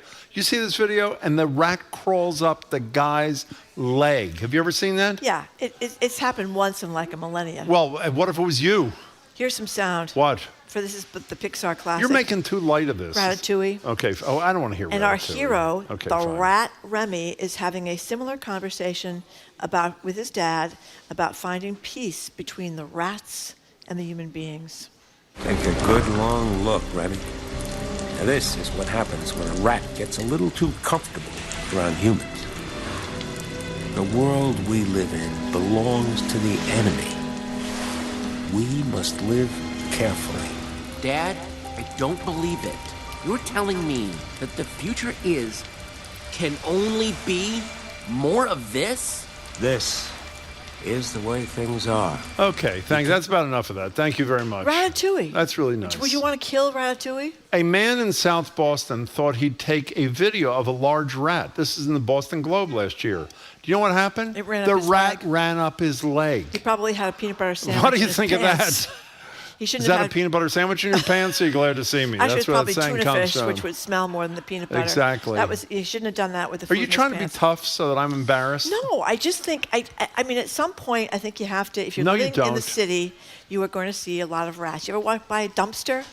You better I've make walked by a You better dumpster. make a lot of noise before you run over the dumpster. What if you Jim, like them 'cause so you know- much? Why don't you just get in the dumpster with them and pet them? I mean, you're so friendly with the damn rats. I'm not ready to take a rat Well, you home to are my home. apparently. I'm just saying, I think we are not going to get rid of them. Oh, yes, we are. Roaches and rats. Yeah. They will live forever. We have very few roaches in Boston compared to New York City. I was overrun with roaches when I lived in New York. Well, when I was lived the last time you had a roach in Boston? When I lived in Boston. Well, Yeah, I know, but you don't live in I lived in the Boston. South End, I had roaches. I lived in the Back Bay, I had roaches. Is your attitude about roaches? Let's live with them too. Que sera, sera. Well, I think it's very difficult if you're in a big apartment building.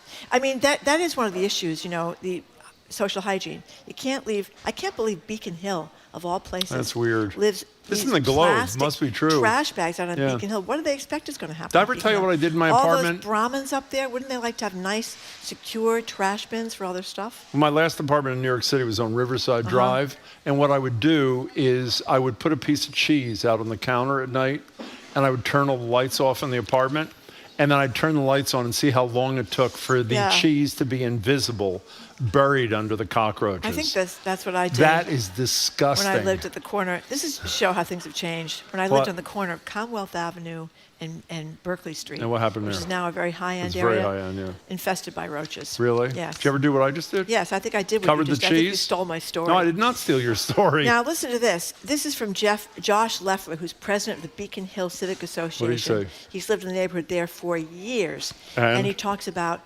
these rats, they come and go as they please. Bold as brass, very brazen. What's his point? Oh, what His is the point? point is that they're everywhere. They're just doing their thing. And he wants to give During up the like day, you do? He sees rats on the sidewalk and on the streets. He sees them dead. He sees them alive. He says they're quite content coexisting in the neighborhood. That's what he says. That's nauseating. Celeste in Hyde Park, welcome to the show. We're talking rats. Hi. Hi, this is Celeste from Hyde Park. I love your show. Well, thank now that you. I'm retired. Thank you. But let me just say this. With all the high-tech research we have here in Massachusetts, somebody can develop a rat birth control You were totally as right. a pellet that can be placed in all the garbage containers at night in the city, and I bet you that would control the population. In addition to that, in the olden days, they had trained ferrets. Yeah. What did they do? go after the what rats? did they do? Yes, ferrets go after the rats, and they had it way back in the 1920s. Yeah. There you go. Why are we not training ferrets Why don't you in the buy 2020s? a couple of ferrets, Jim? I own a couple of ferrets. And, What? And you could have a ferret as a pet. Yeah. And they go eat the rat. Is that what you're saying? Yes, correct. Okay, well, there you go. I mean, thank you, Celeste, for your guidance there. We really appreciate it. So someone, as Zoe suggested, a state-sponsored ferret in every house. That is her.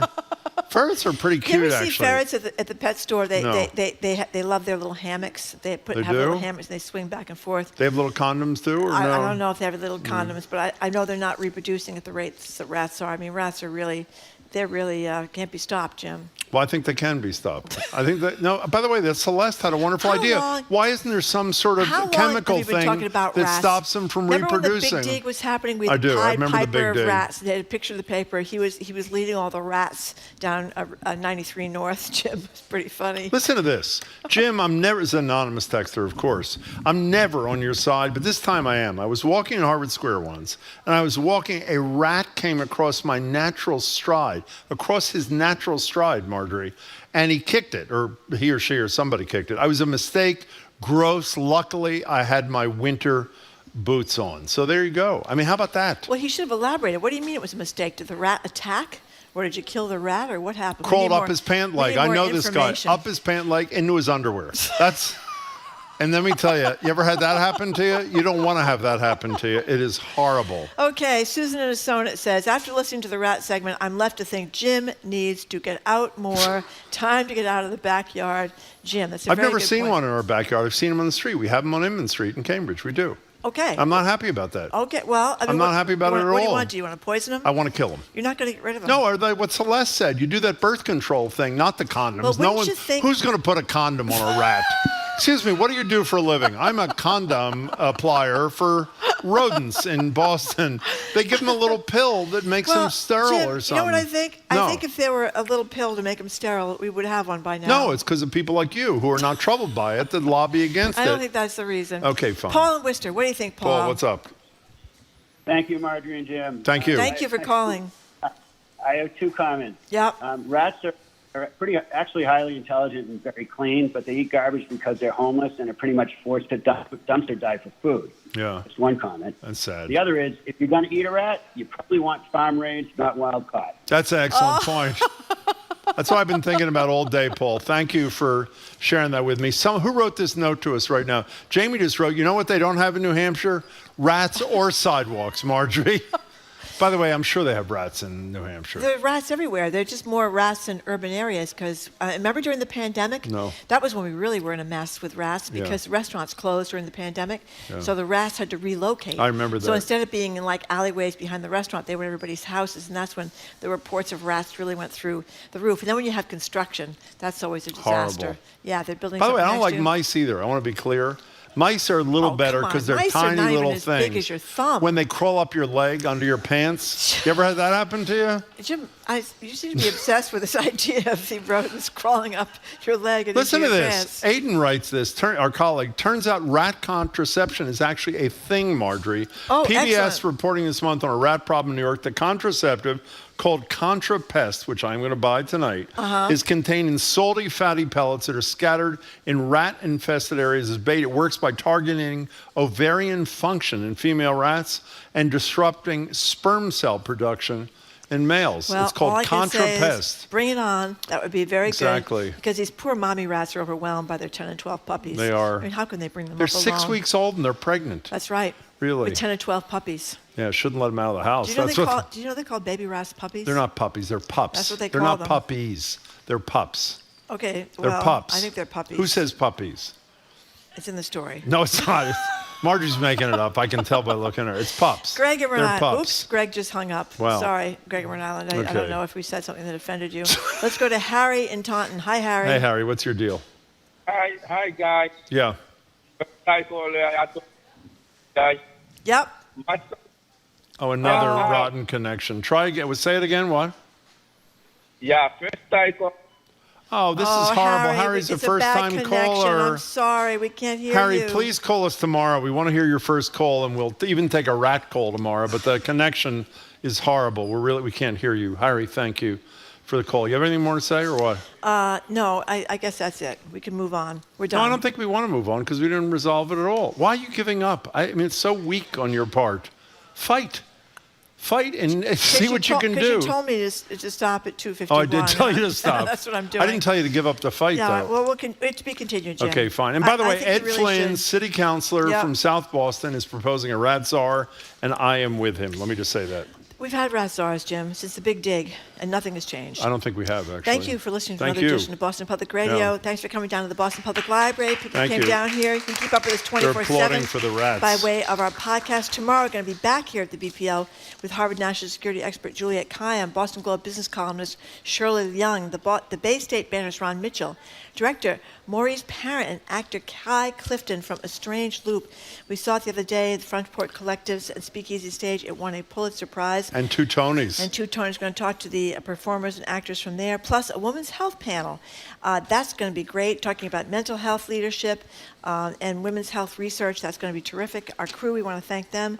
Zoe Matthews, Aidan Conley, Nicole Garcia, Hannah Loss, our engineer John the Claw Parker, our executive producer Jamie Bologna. We want to thank the BPL team at the Boston Public Library. That would be Maddie Geyer, Patrick Lally, Carly Cochran, Isabella Karen, Sandra Lopez Burke. Thanks to our hosts at the Newsfeed Cafe and the folks across the street at the Lenox Hotel. The Culture Show with Jared Bowers. Jared Bowers is going to start right after us, right after the 2 o'clock news, actually, right here on 89.7 GBH. Yes, Jim? I have a couple of things I want to say. I want to mention an event by our friends at the Fenway Alliance. Their inaugural Joy Walk, they call it, is Thursday, May 2nd, 12 noon to 8 p.m., indoor-outdoor arts event, 9 free museum and gallery admissions throughout the Fenway Cultural District. For more information, go to the Fenway Alliance website. It's fenwayculture.org and search Joy Walk. The other thing I want to mention is I'm emceeing an event tonight that really sounds great.